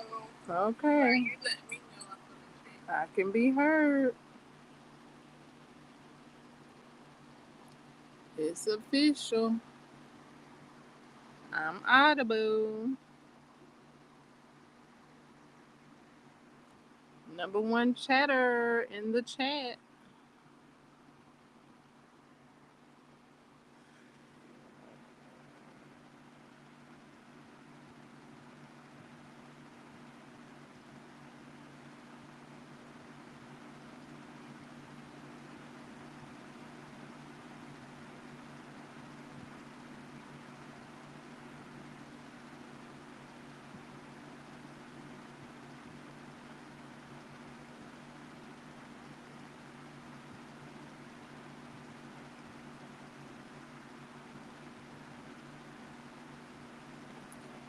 Okay.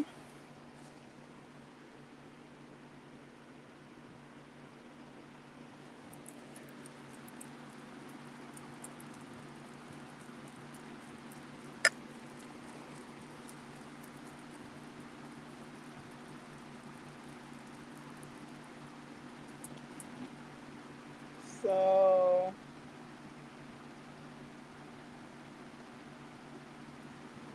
let's keep on going. If you got your hook or whatever you're working on,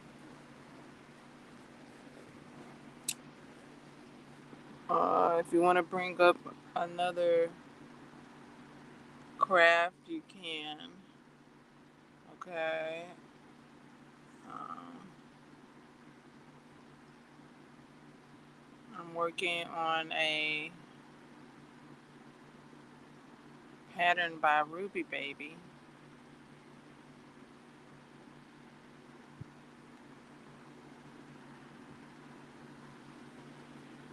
Or should I say it like Ruby Baby?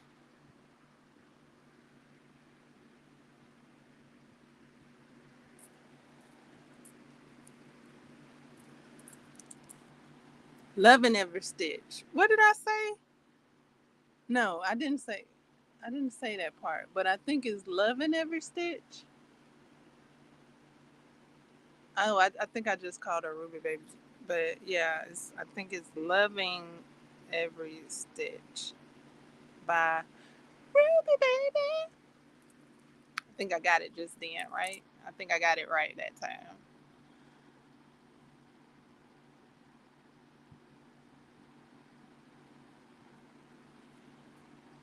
So yeah, I am loving every stitch. To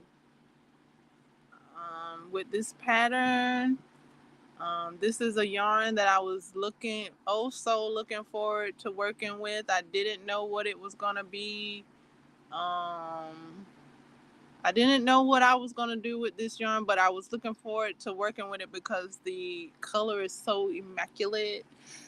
And Ruby's pattern showed up, and I was already kind of leaning. I was already leaning towards creating what she was creating with this yarn, and came upon her pattern, or her pattern seemed to be the right stuff, baby. Like muy excelente. Like no, so it made sense. Let's go. This is gonna be the pattern that I'm going to go with this yarn right now. Um, Kind of was looking at the rectangular uh head wrap because I did just do a rectangular head wrap uh earlier this month. So yeah, like I I I was, like I said, I was looking at the patterns that had came before Ruby's pattern, and then Ruby came and recreated the pattern. So I'm rocking with it. Like, yeah, I'm looking forward to creating uh, those rounds where she's showing how the magic unfolds. So I'm looking forward to getting through that through that part of the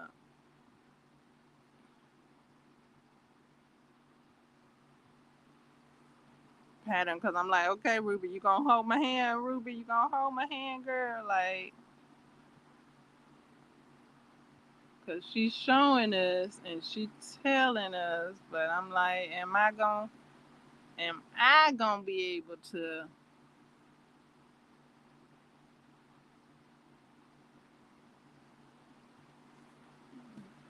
do your pattern, follow along with your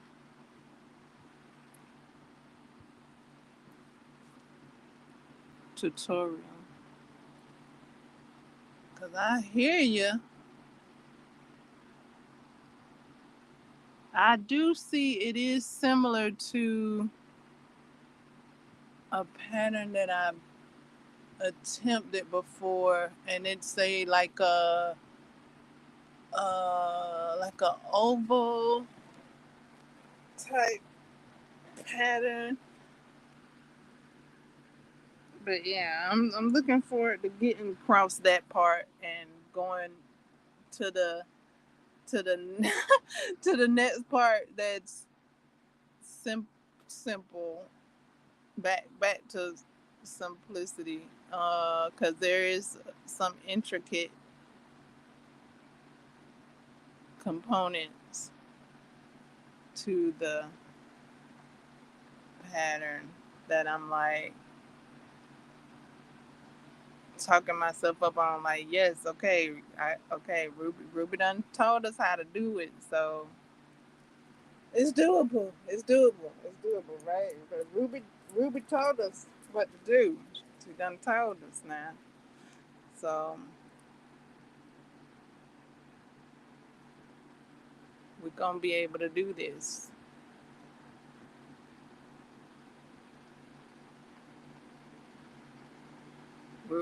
Ruby thinks we can do it, and we think we can do it too, right?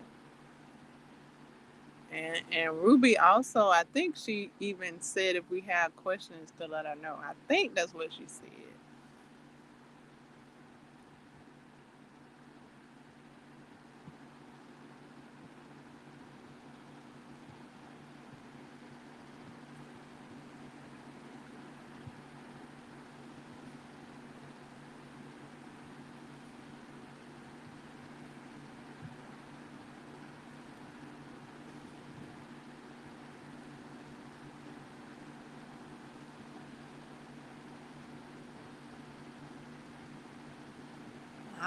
I haven't followed the tutorial in a while, except for the rectangle tutorial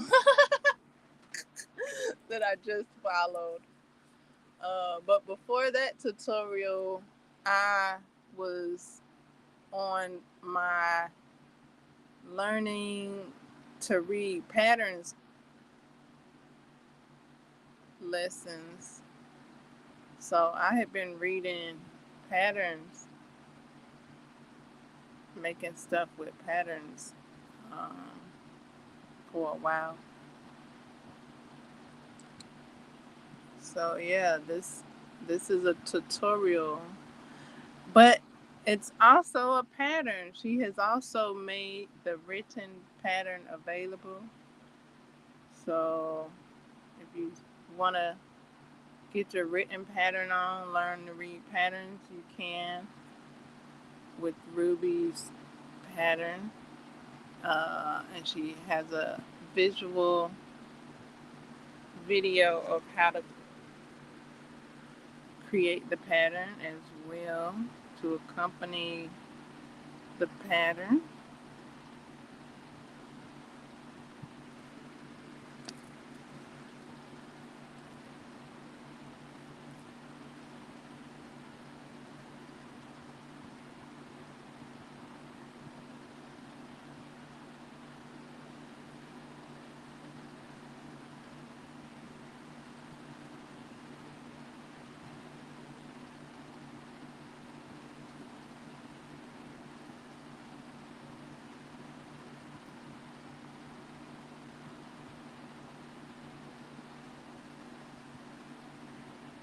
I just figured I'd jump on in with the tutorial.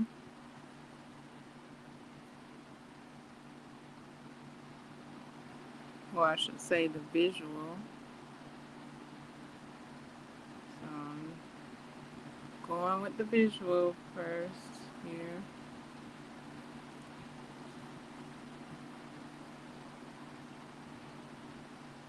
A beautiful, beautiful visual of the creation of this pattern.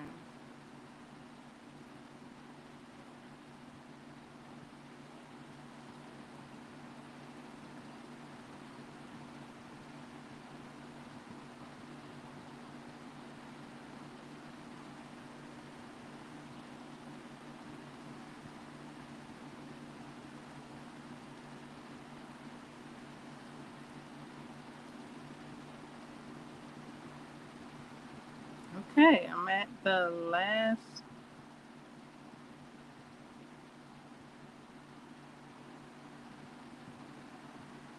couple of chains, look like. Let me check.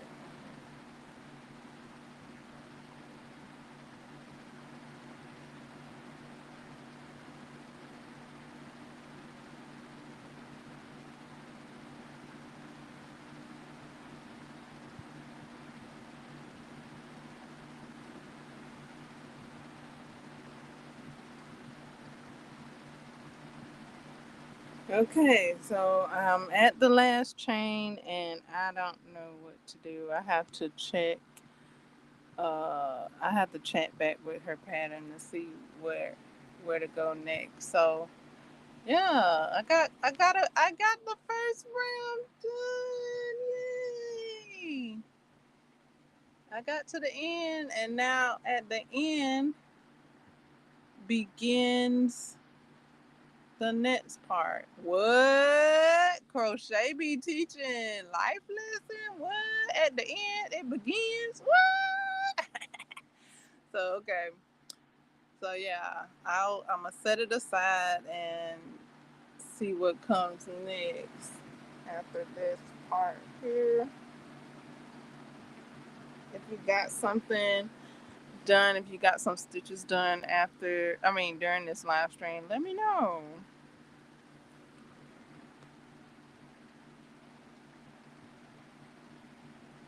Let me know what you got done during this live stream. What you were doing. What were you up to during this live stream?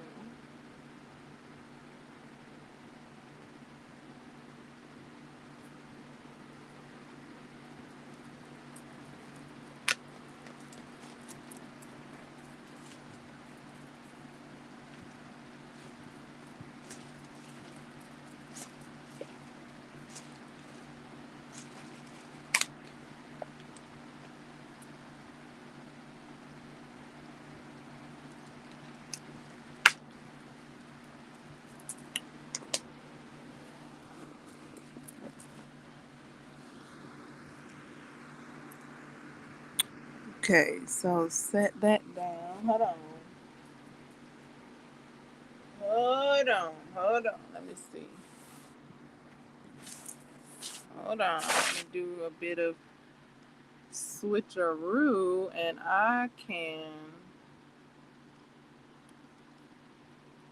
continue.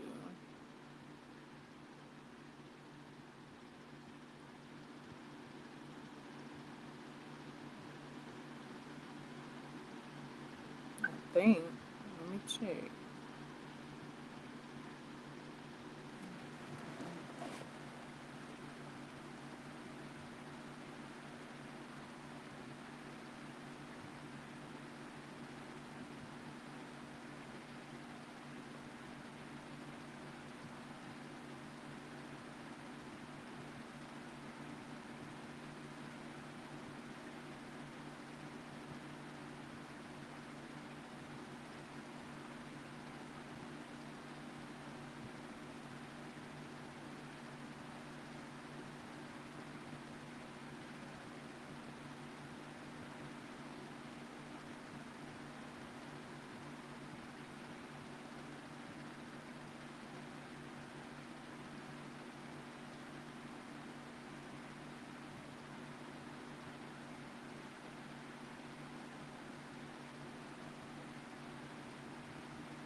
Okay, I think I got the next step.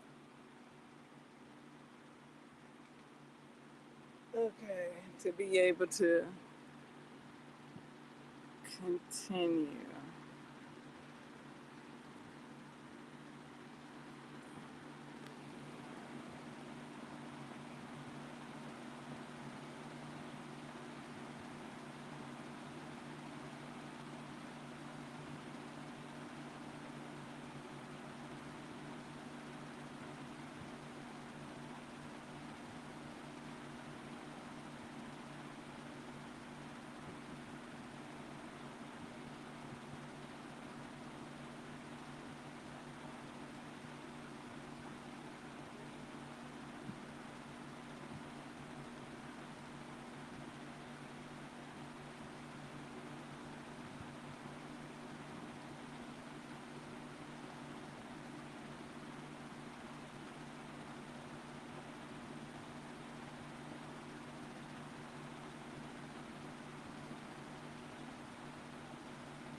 Hold the line. Let me make sure.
Okay, let me see if I got the next step. So I got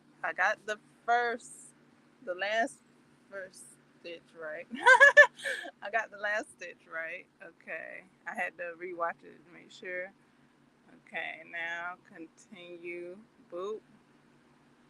And then I post the, let's see, I guess I don't know if I skipped that one or I skip that one and then go to this one. I guess so. I guess so. I guess I let me see. Let me check. I think that's right.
Okay. I think I got it going on now. Okay. So yeah, every time okay, so celebration time. Celebration time. I made it I made it to the end, and then the beginning part of the next round. So yeah, time for celebration right there. Phew. I was like, oh, okay. So I made it to that part. Yay. Uh right here I think I go next. Dun, dun, dun, dun, dun, dun, dun, dun. Yay! I got the beginning of the first round.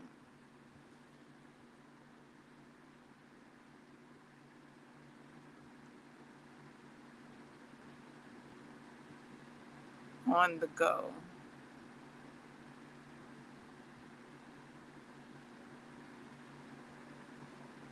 Phew. Ugh. Now it's like several more rows after this that increases. I'm like, okay, Ruby, you go hold my hand through it, girl. You go hold my hand through it, cause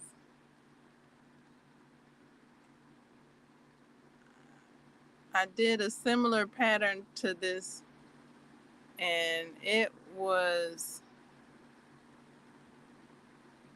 uh it was when I was doing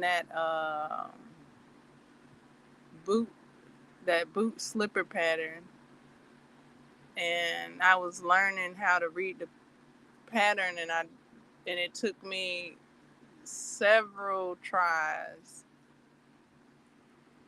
several tries, several attempts, several goes at it.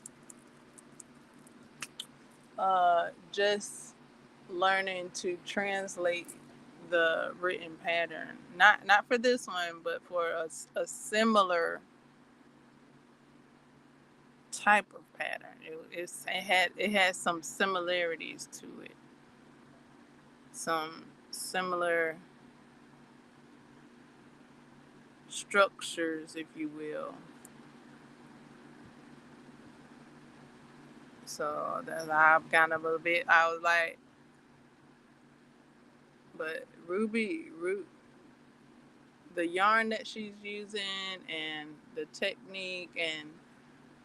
technique she's created and came up with, and her video that she's put together, it's very welcoming. So I'm giving it a go.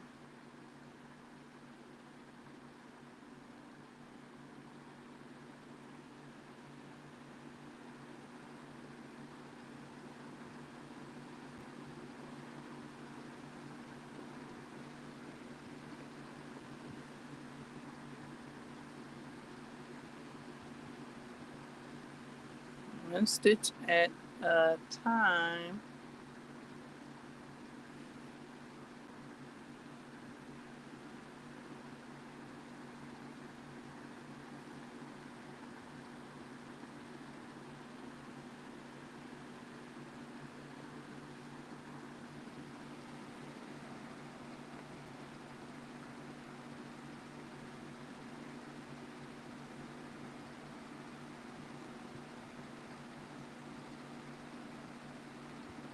With the other patterns that are double paneled, I I could see that being doable if you were doing one side one color, one side another color.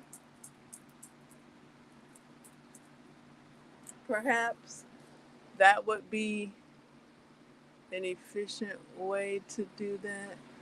But um DOY Creations has a head wrap video that is similar to the do-rag. It's similar. It's not the same. It's similar. It doesn't have the same features, but it's similar. And it's one piece, but then she folds it and then sews up the crown seam. So I was kind of thinking of doing. Well, I have done that one time. I don't know what. I think I put that in a container because I hadn't seen any of my previous head wraps that I've made before this summer. Because I did make one where I followed DOY Creations pattern, where she sews it up. She makes it one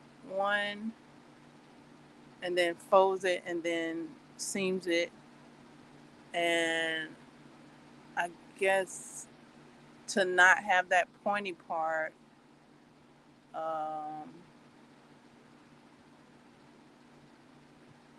you could reconfigure that part to not have that pointy part. I have seen someone not make two triangles, but like at the crown of the head, they've done some decreases. So when they seam it together, it has a curve. If you don't want that pointy part, I don't know if the pointy part is pointy on me anymore. I think it was the first time, but I kind of like my last stitch.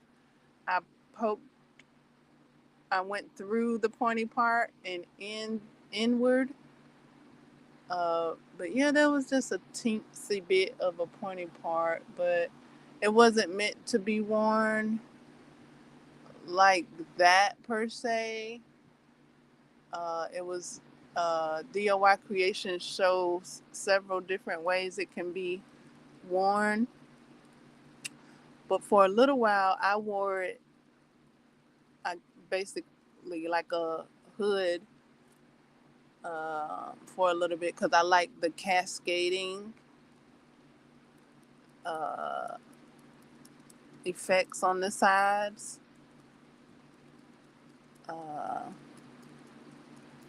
so that's why I'm liking Ruby Baby's pattern. She's designed it to where the strings are cascading on the sides. And the back is coming forward and cascading. Girl, I'm like, yes, let it cascade, girl.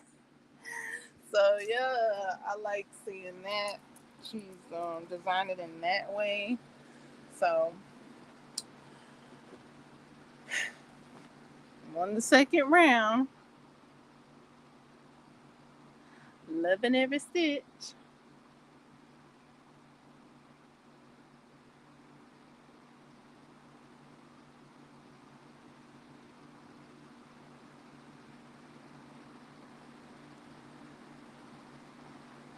Following this pattern by Ruby Baby.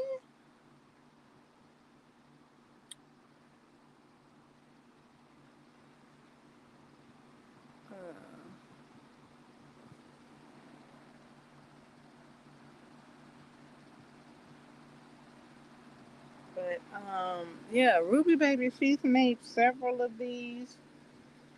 She's made them and she's done designs with her colorings. So this is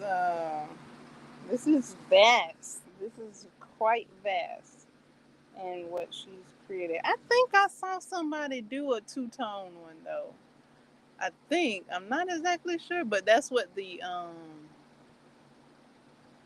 2 panel one. I think I saw somebody do a red side and a blue side, and I was like, okay, a possibility there could be a pink side and a purple side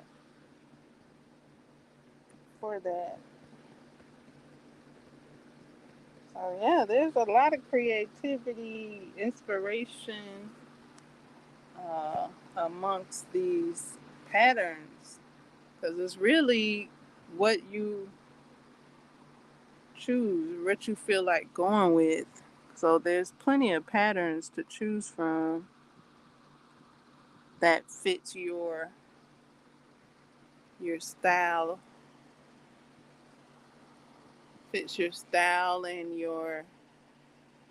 uh your style and your skills levels.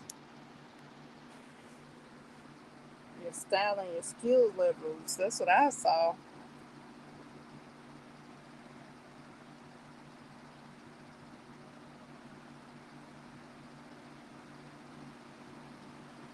People were going for it with the skill levels that they had, putting the skills that they had to get to create something that they wanted to bring forth. So they was utilizing the skills that they knew, and so on and so forth. So that is wonderful, and they shared it to inspire others. Love it.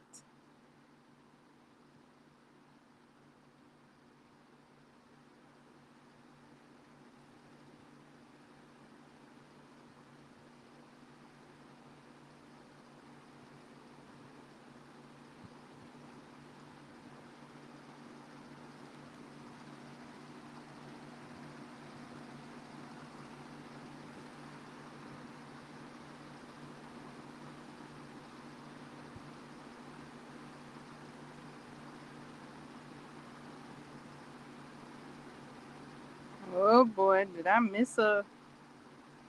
I don't know. It looked like I might have made a faux pas. It looked like I made a faux pas, y'all.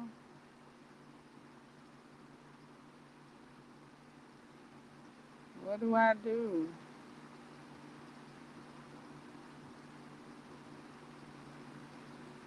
Oh, it looked like a faux pas, but it's not. It's all good. Phew.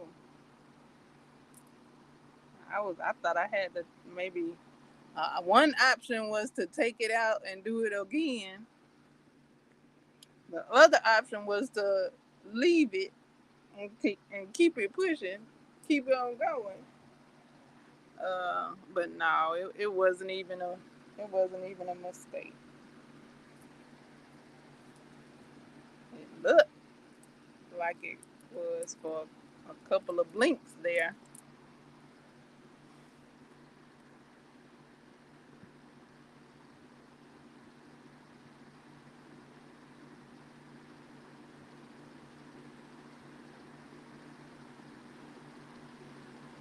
Hold on, let me check because with these other ones, I didn't have to count. I just was able to go right on top of the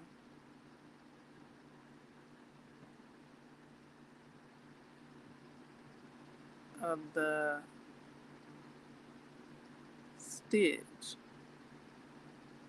So let me go back and count. Make sure I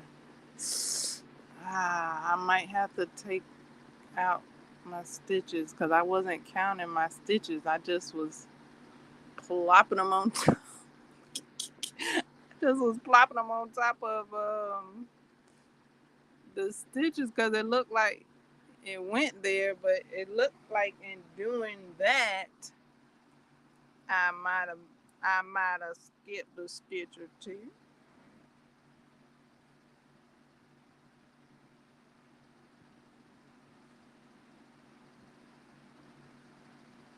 So I'm going to take that out and restart counting my stitches on this row because I wasn't counting my stitches on this row. I was counting my stitches on the previous row.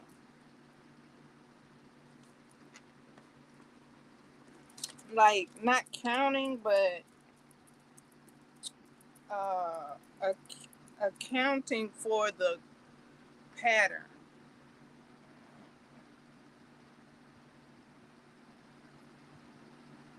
I was following the pattern. On this one, I kind of just went rogue a bit, just a wee bit, just a little hair, just a little smidget, to where I wasn't. I thought I didn't have to follow the pattern per se. So yeah, I did mess up.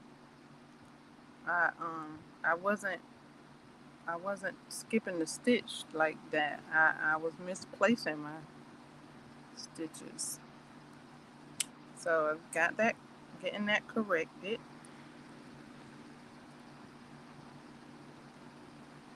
That was on me right there. I wasn't counting the skip stitch because the skip stitch looks like it's on top of, it looks like it's the top of the, some of the skip stitches look like it's the top of the double crochet.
I guess I could turn some music on. Oh, yeah. Or maybe not. Let me think. Well, I could. Doot, doot.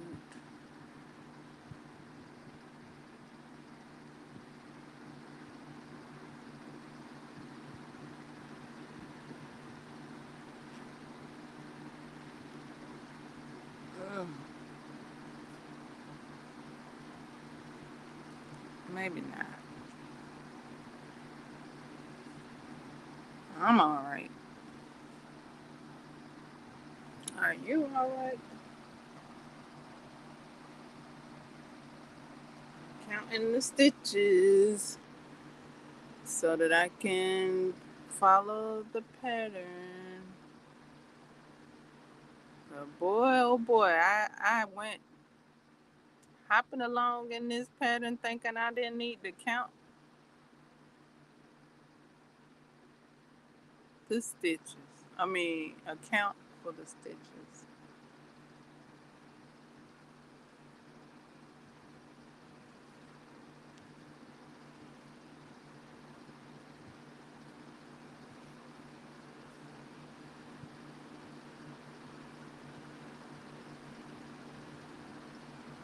Making sure the stitches are accounted for.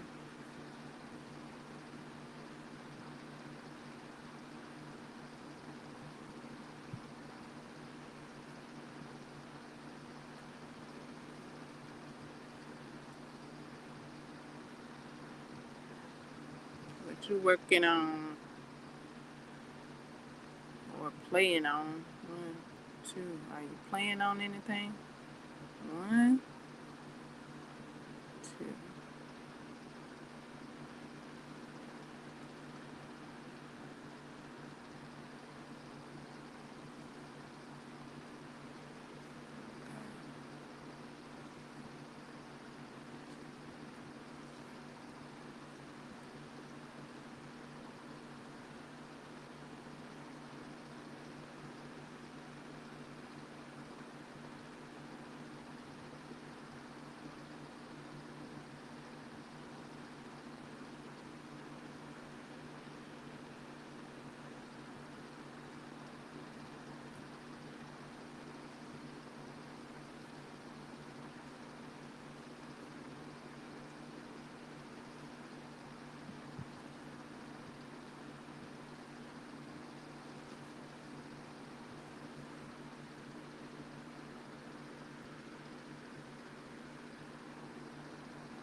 Thank you for making your opinion known, whether you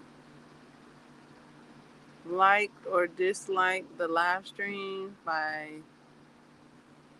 your choice that you've made, subscribing to the channel, and chatting in the chat box, and leaving comments after comment in the comment section after the live streams. I do have a tutorial I've created showing how to get to those like and dislike options when you're on your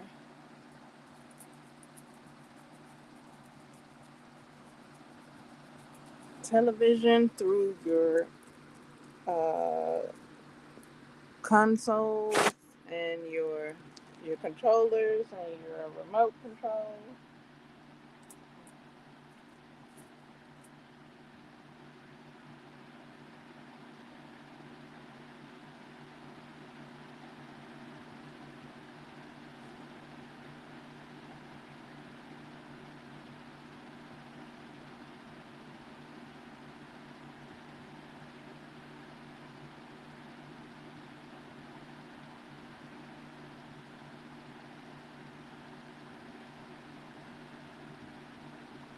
Maybe I'll make that one of the featured videos. Maybe.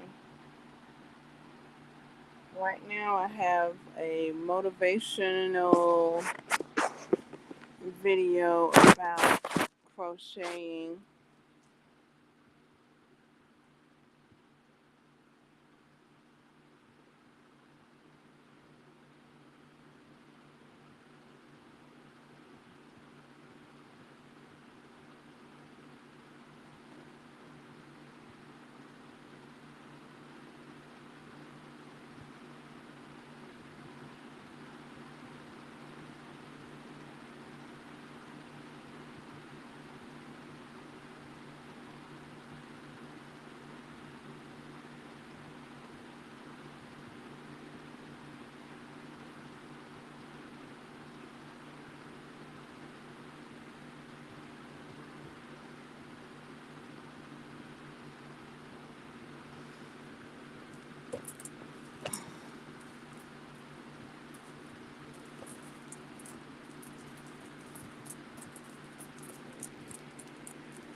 How's it coming? How's it coming along?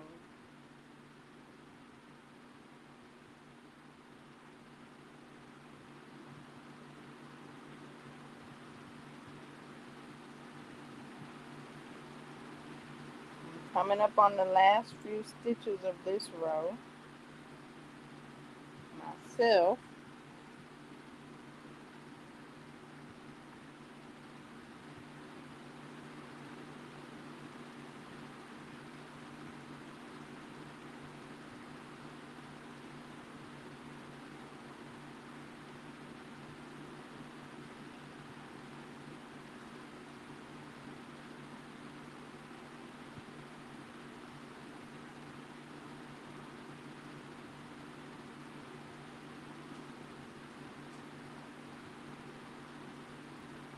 And then I have to see what comes next. I think I know what comes next,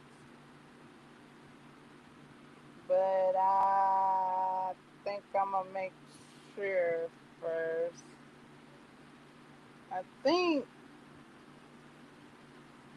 yeah, I'm gonna make sure.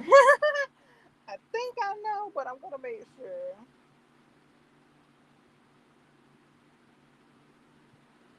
what comes next. I'm not even all the way there yet. I'm not at the end of the row yet.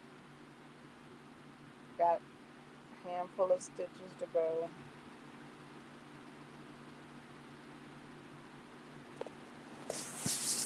Whoa.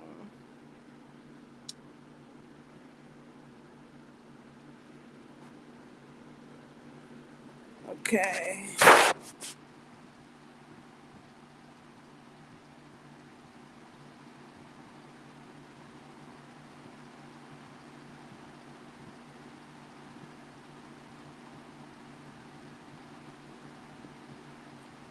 Hello, I am Tina Ballet, your crochet and craft companion. Go on ahead and get your crocheting out, your knitting, your reading, and let's knit and crochet and read together. You can also chit chat should you choose.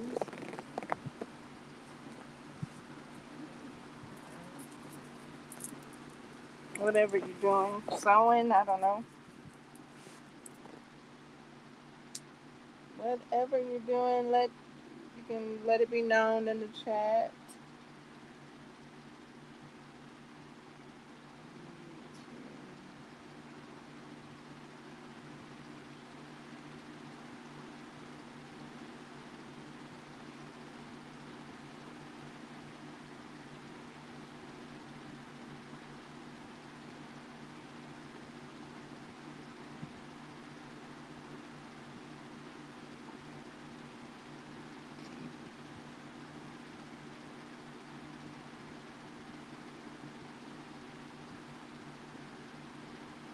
Picking up I guess I picked up a bit of motion there on this second row because that it seemed to be like, I don't know, I guess easier. It kind of felt a bit draggy when I first started, like the other day, but now it seems to have picked up.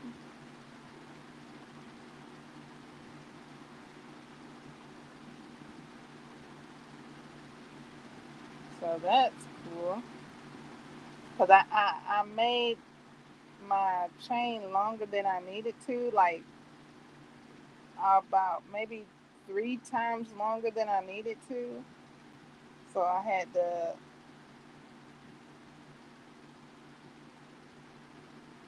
uh, rectify that.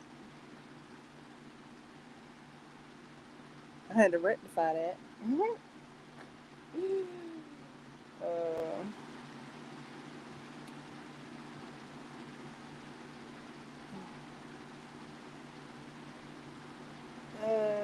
yeah, and that took several goals, several counts of the stitches because I didn't count them out the first time. I just, I started to count it out, but then I stopped, and I made like 3 to 4 times over how many I needed.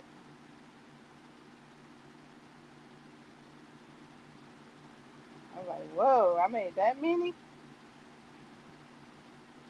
Okay, I just taught myself up on the last stitch, I think. I think that's the last one. No, no, hold on.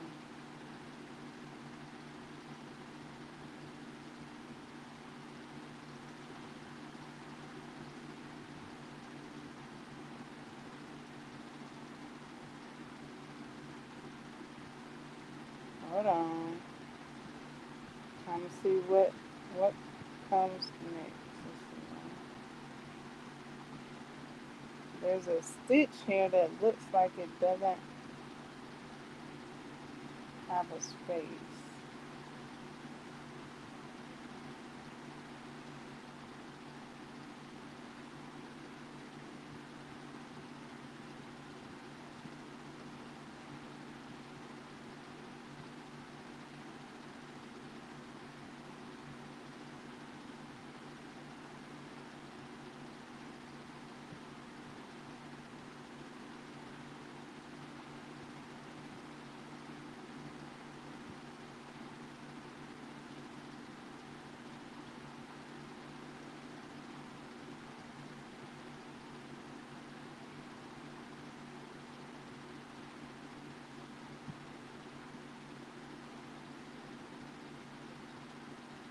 Okay, I gotta see what to do next.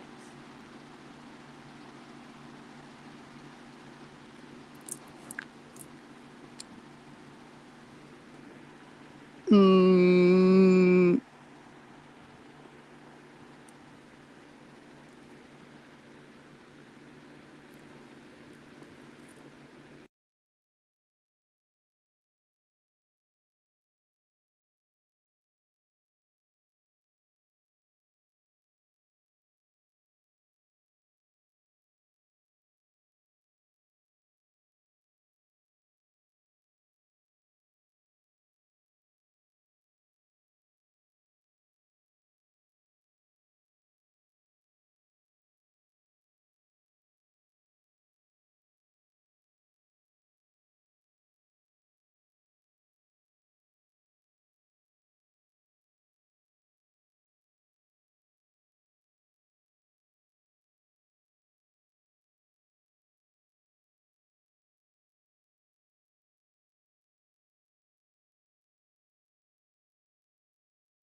all right.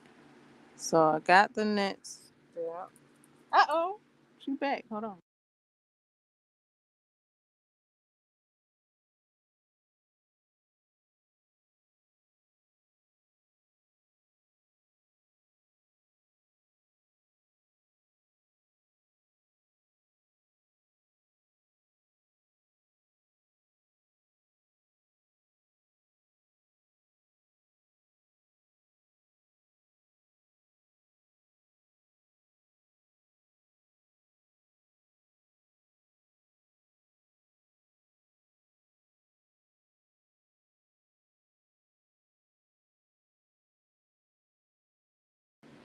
Okay, I might have to return to look to see what next, but I got the the one right after where I need to be right now.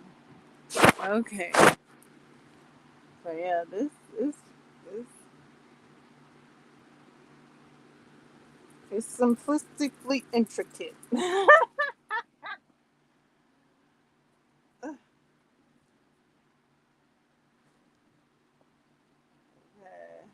see.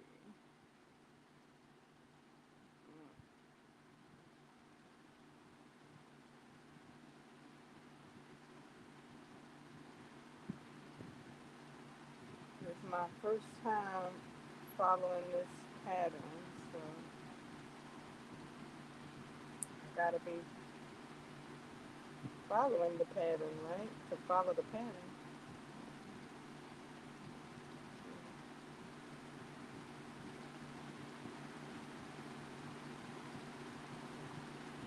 Okay. Now did the next step, did the next step. Now let's see. What do I do next?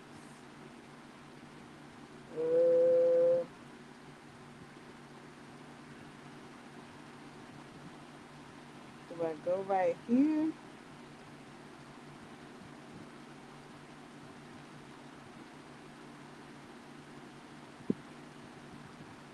Do I go right here?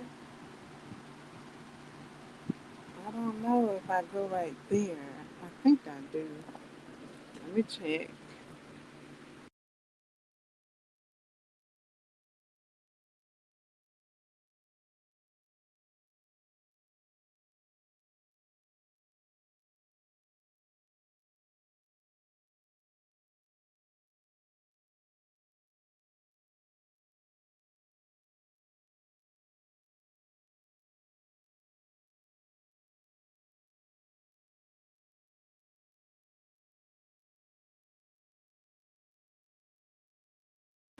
Okay.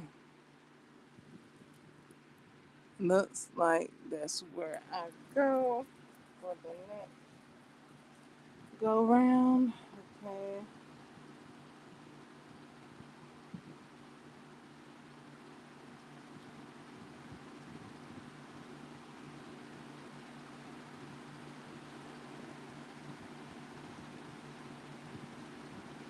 So it looks like right here I go in.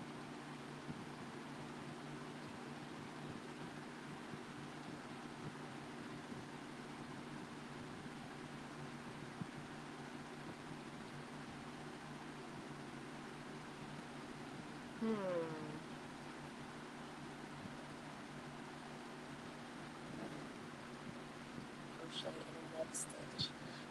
Okay, now me being who I am, me being made how I was made, I see an opportunity to uh, go two different ways. Now, I think she's going in one direction, and I, being me, I see another direction. We still gonna go. We still gonna be going the same direction, but this part to me, I'm presented with a question, and I she's saying the answer. However, I'm I'm one of them students that be like, "Can we do it like this? Like, I see what you're teaching, but I also see this way. Can we do it like this, or do we gotta do it like that, or can we do it like this? Like, okay. So I see an opportunity to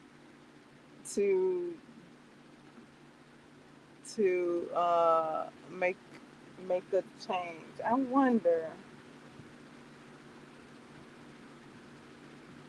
should I or shouldn't I? Will I or won't I? Like, what will I create going the way I see it could be going. Let me check. Let me check. What will I create going?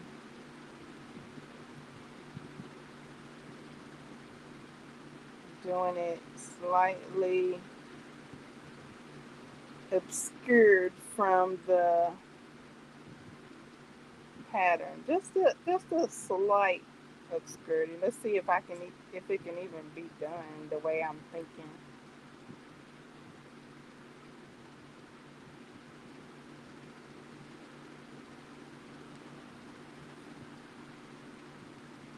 I'm like, hold up.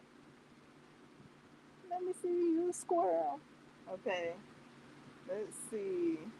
Let's see if I can squirrel on this pattern. Let me see.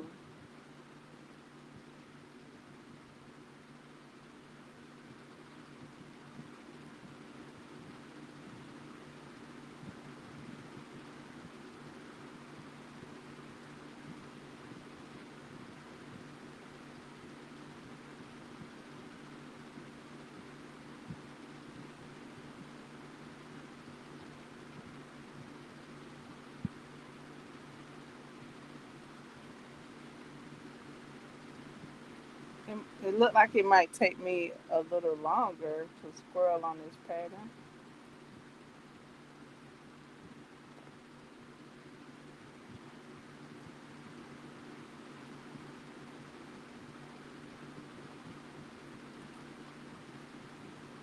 Should I should I squirrel on this pattern or should I stick with the pattern? Like would that if I squirrel on this pattern, would that change the integrity of how this pattern what this pattern is designed to do? Will I change the integrity by squirreling? Hmm.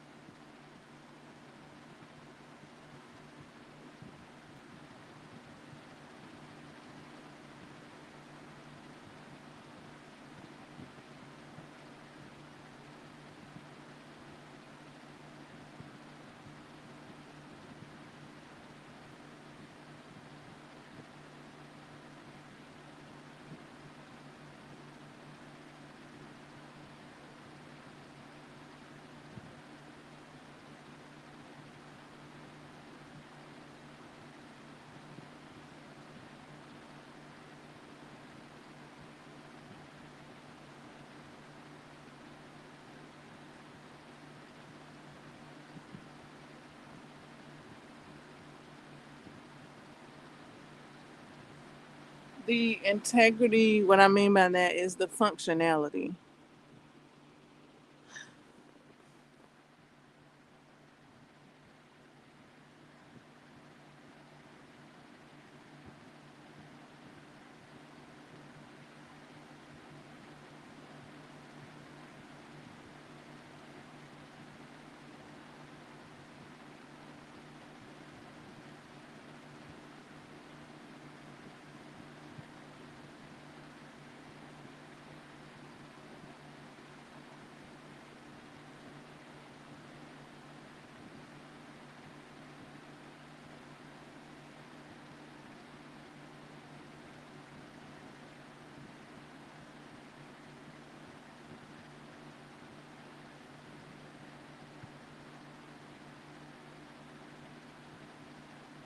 Some things I don't know if you tamper with the design, could that impede on the functionality of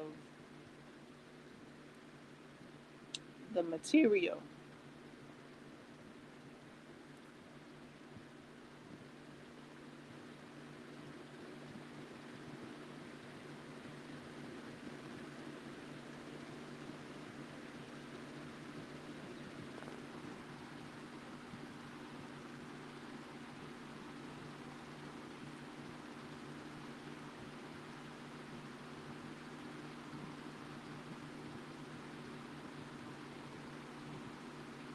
to function as its duty to do.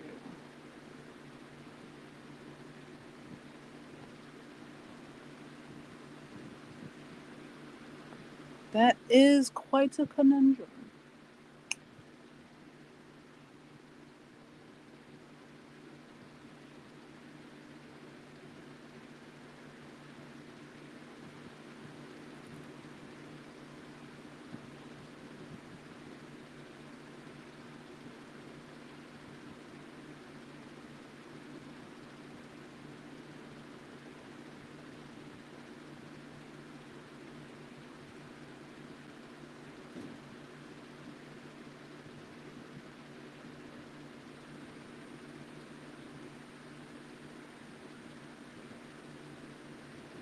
Okay, so I went so far. I'm going squirrel.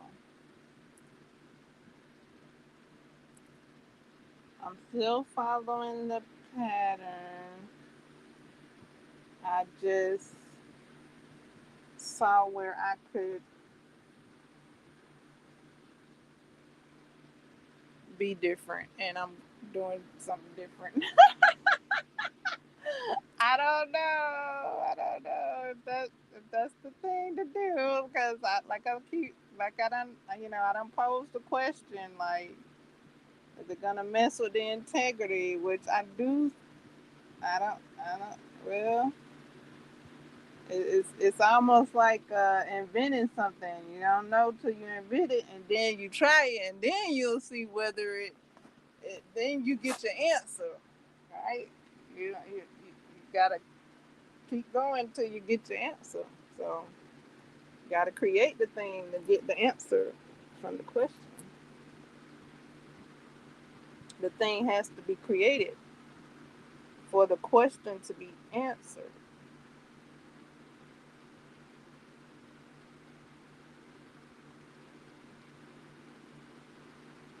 Because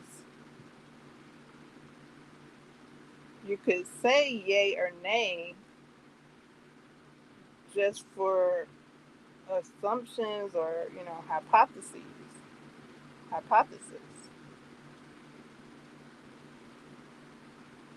Then you can be proven either correct or corrected through actual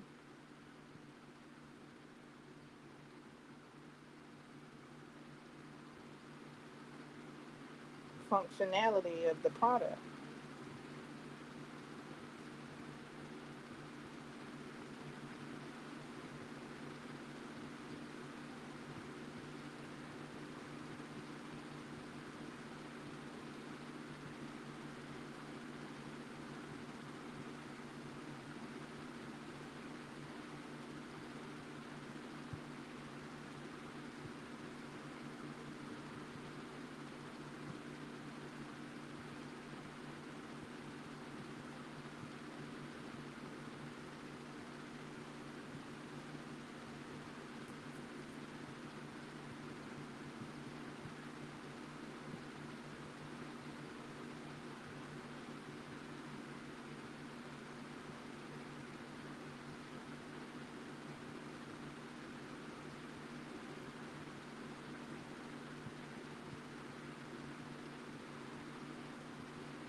I don't know if Ruby Baby tried what I'm trying and she already has the answer.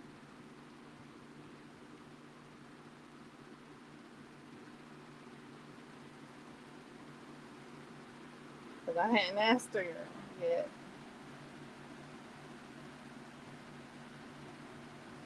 I just thought of it when she shared the next step.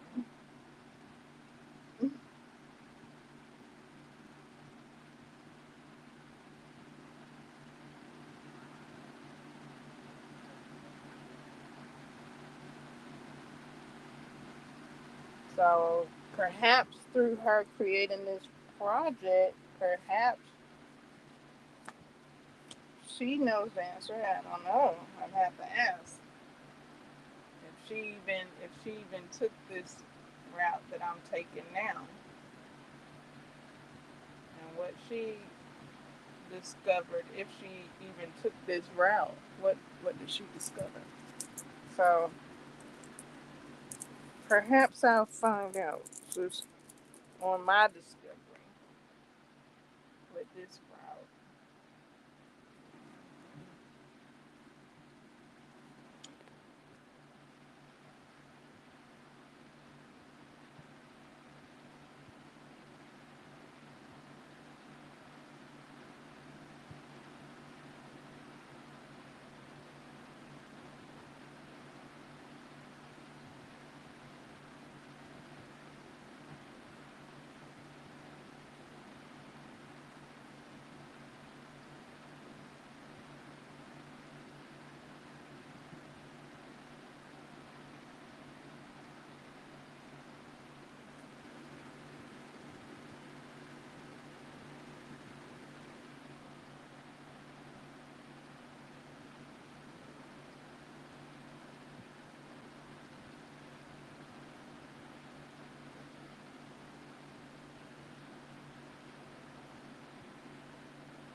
Oof.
got about, I don't know, a little over two. Got about two handfuls of stitches to go on this row.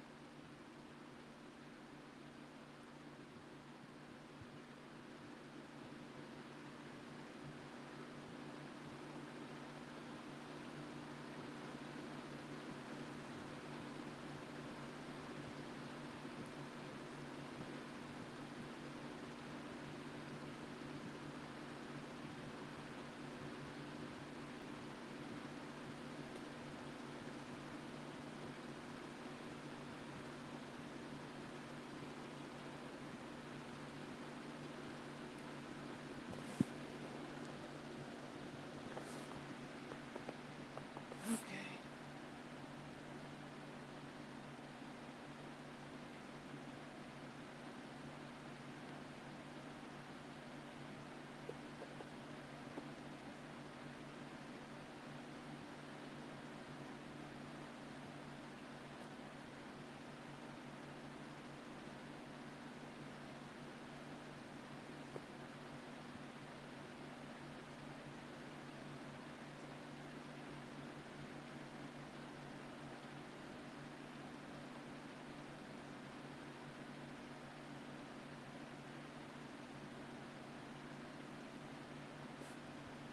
Okay, down to about a handful of stitches left on this row.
Okay, at the last uh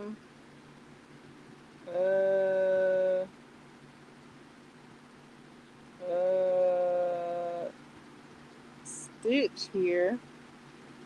I'm just looking to see where my stitch is at. On my last. Oh, I'm at the part where I need to be paying attention to the. I'm at the end of the at of the row.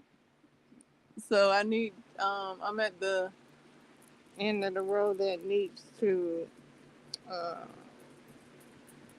for for the next instructions. So yeah, I need to see what next instructions. Cause I was like, I had got the rows misconstrued for a second there. Okay, so I need to see what to do next.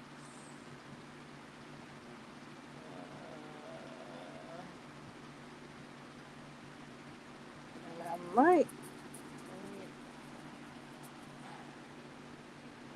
some additional lighting. Let me rectify that. Some lighting.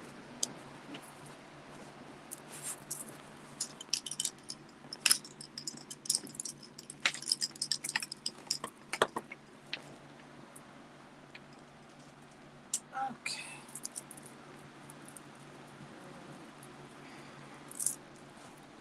Let's try that lighting. See if that works.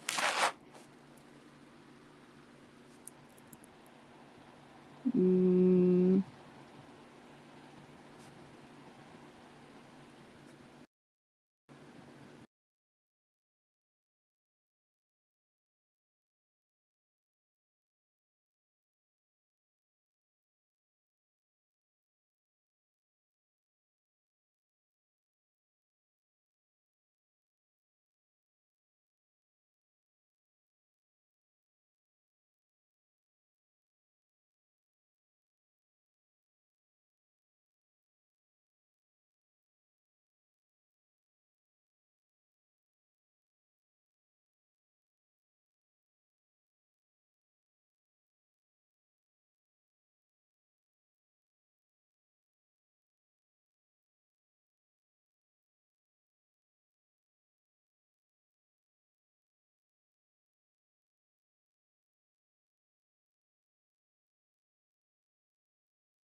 All right. It's at one of those parts, I kind of was a bit, just a bit shaking in my boots, like, but um, Loving Every Stitch by Ruby Baby is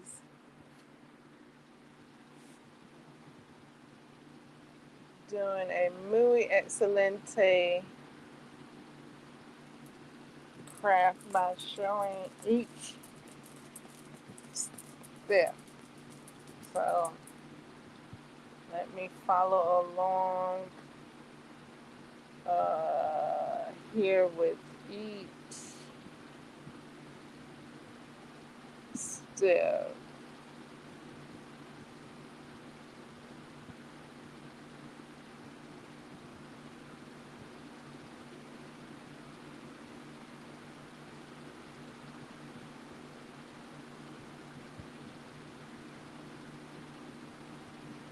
Lord, Lord, Lord. Okay. I thought I remembered it. Okay, here it is. Okay.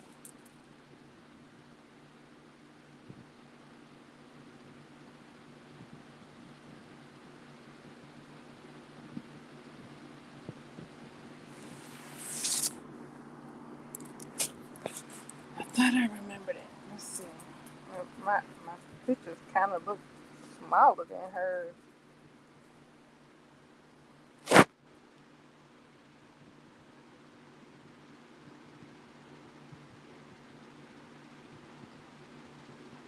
Oh, I'm okay. I might need to adjust my lighting. I was looking at the chain stitches. I think that's what's going on.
Okay. I don't.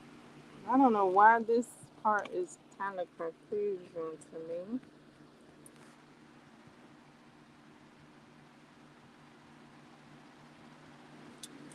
Like I'm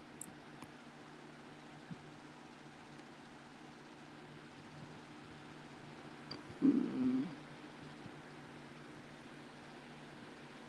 just when I thought I had it. Let's see.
Okay, I had to give myself a bit more lighting.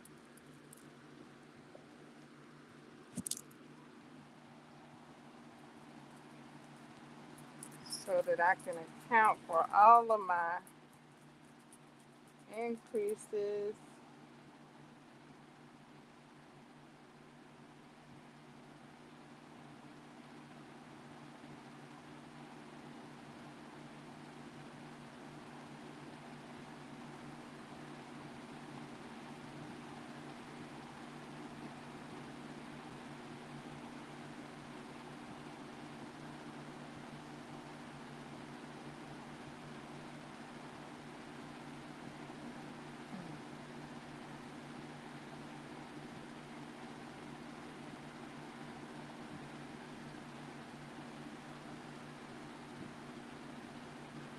Got a bit of yarn in my eye.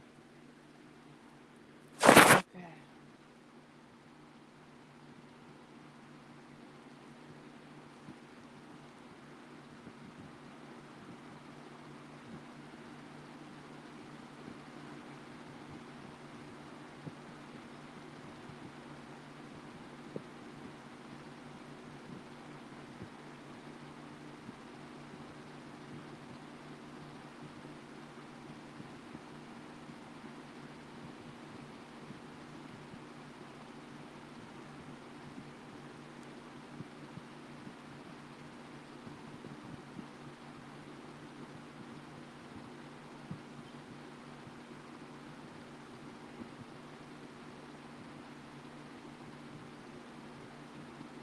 Okay. Phew. Made it through that round.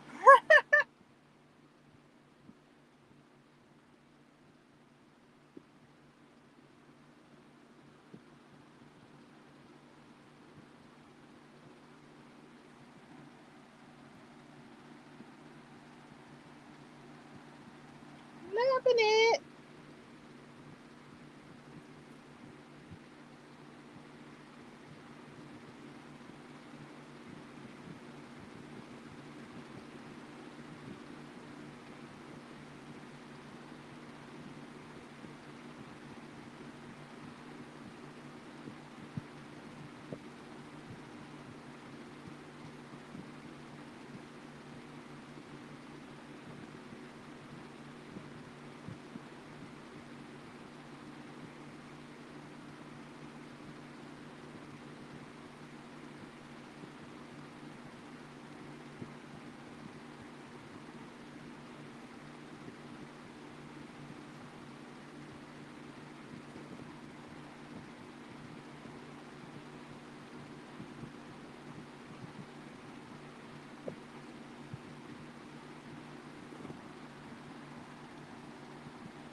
Okay, on to the next stitches of the pattern.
Oh wow. Okay, we really was crocheting today. Got a few rows done. Got a few rows completed. Yay. Saw where we could, well, I saw where I could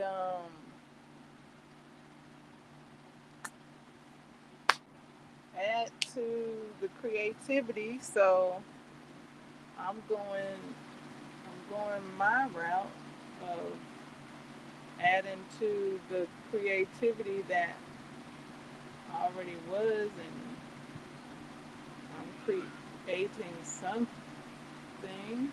here. So I'll get to see what I create. I saw what was created, and that's how Ruby Baby came up with her pattern, because she saw what was created and then she created her pattern. And I've seen what was created, and then I saw Ruby Baby's pattern, and creating now I'm creating my own design. So such as creativity, right? Such as evolution, I guess, right? So yay, we can either follow it, either follow the path already created, the patterns already created. I mean, it's an and or. We can follow the patterns already created, and we can create our own pattern.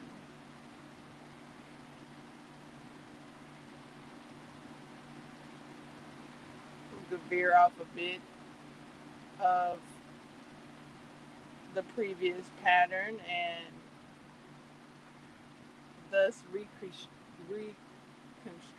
our own patterns.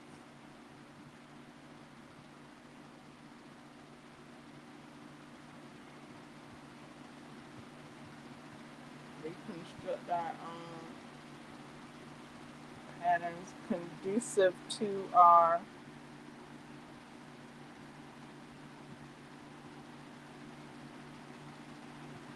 way of expression, way of expressing our creativity, our skills.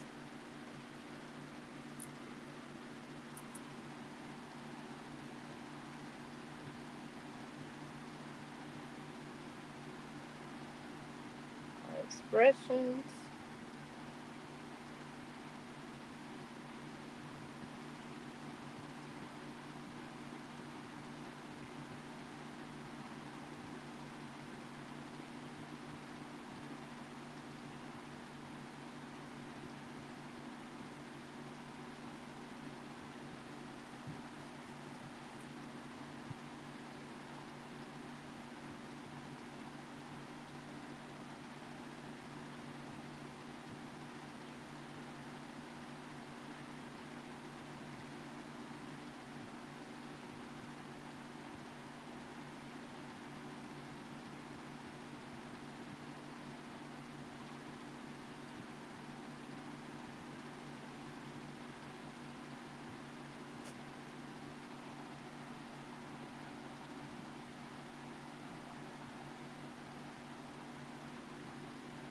I guess I'm about ready to turn this fan on high speed.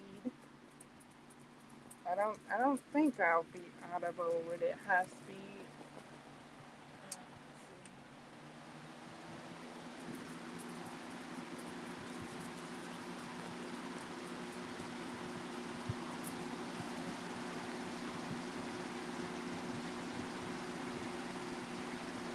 I don't know.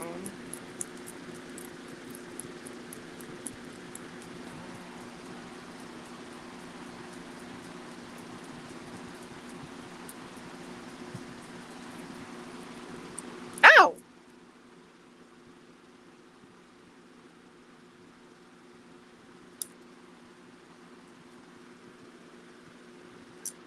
My iPad is hot.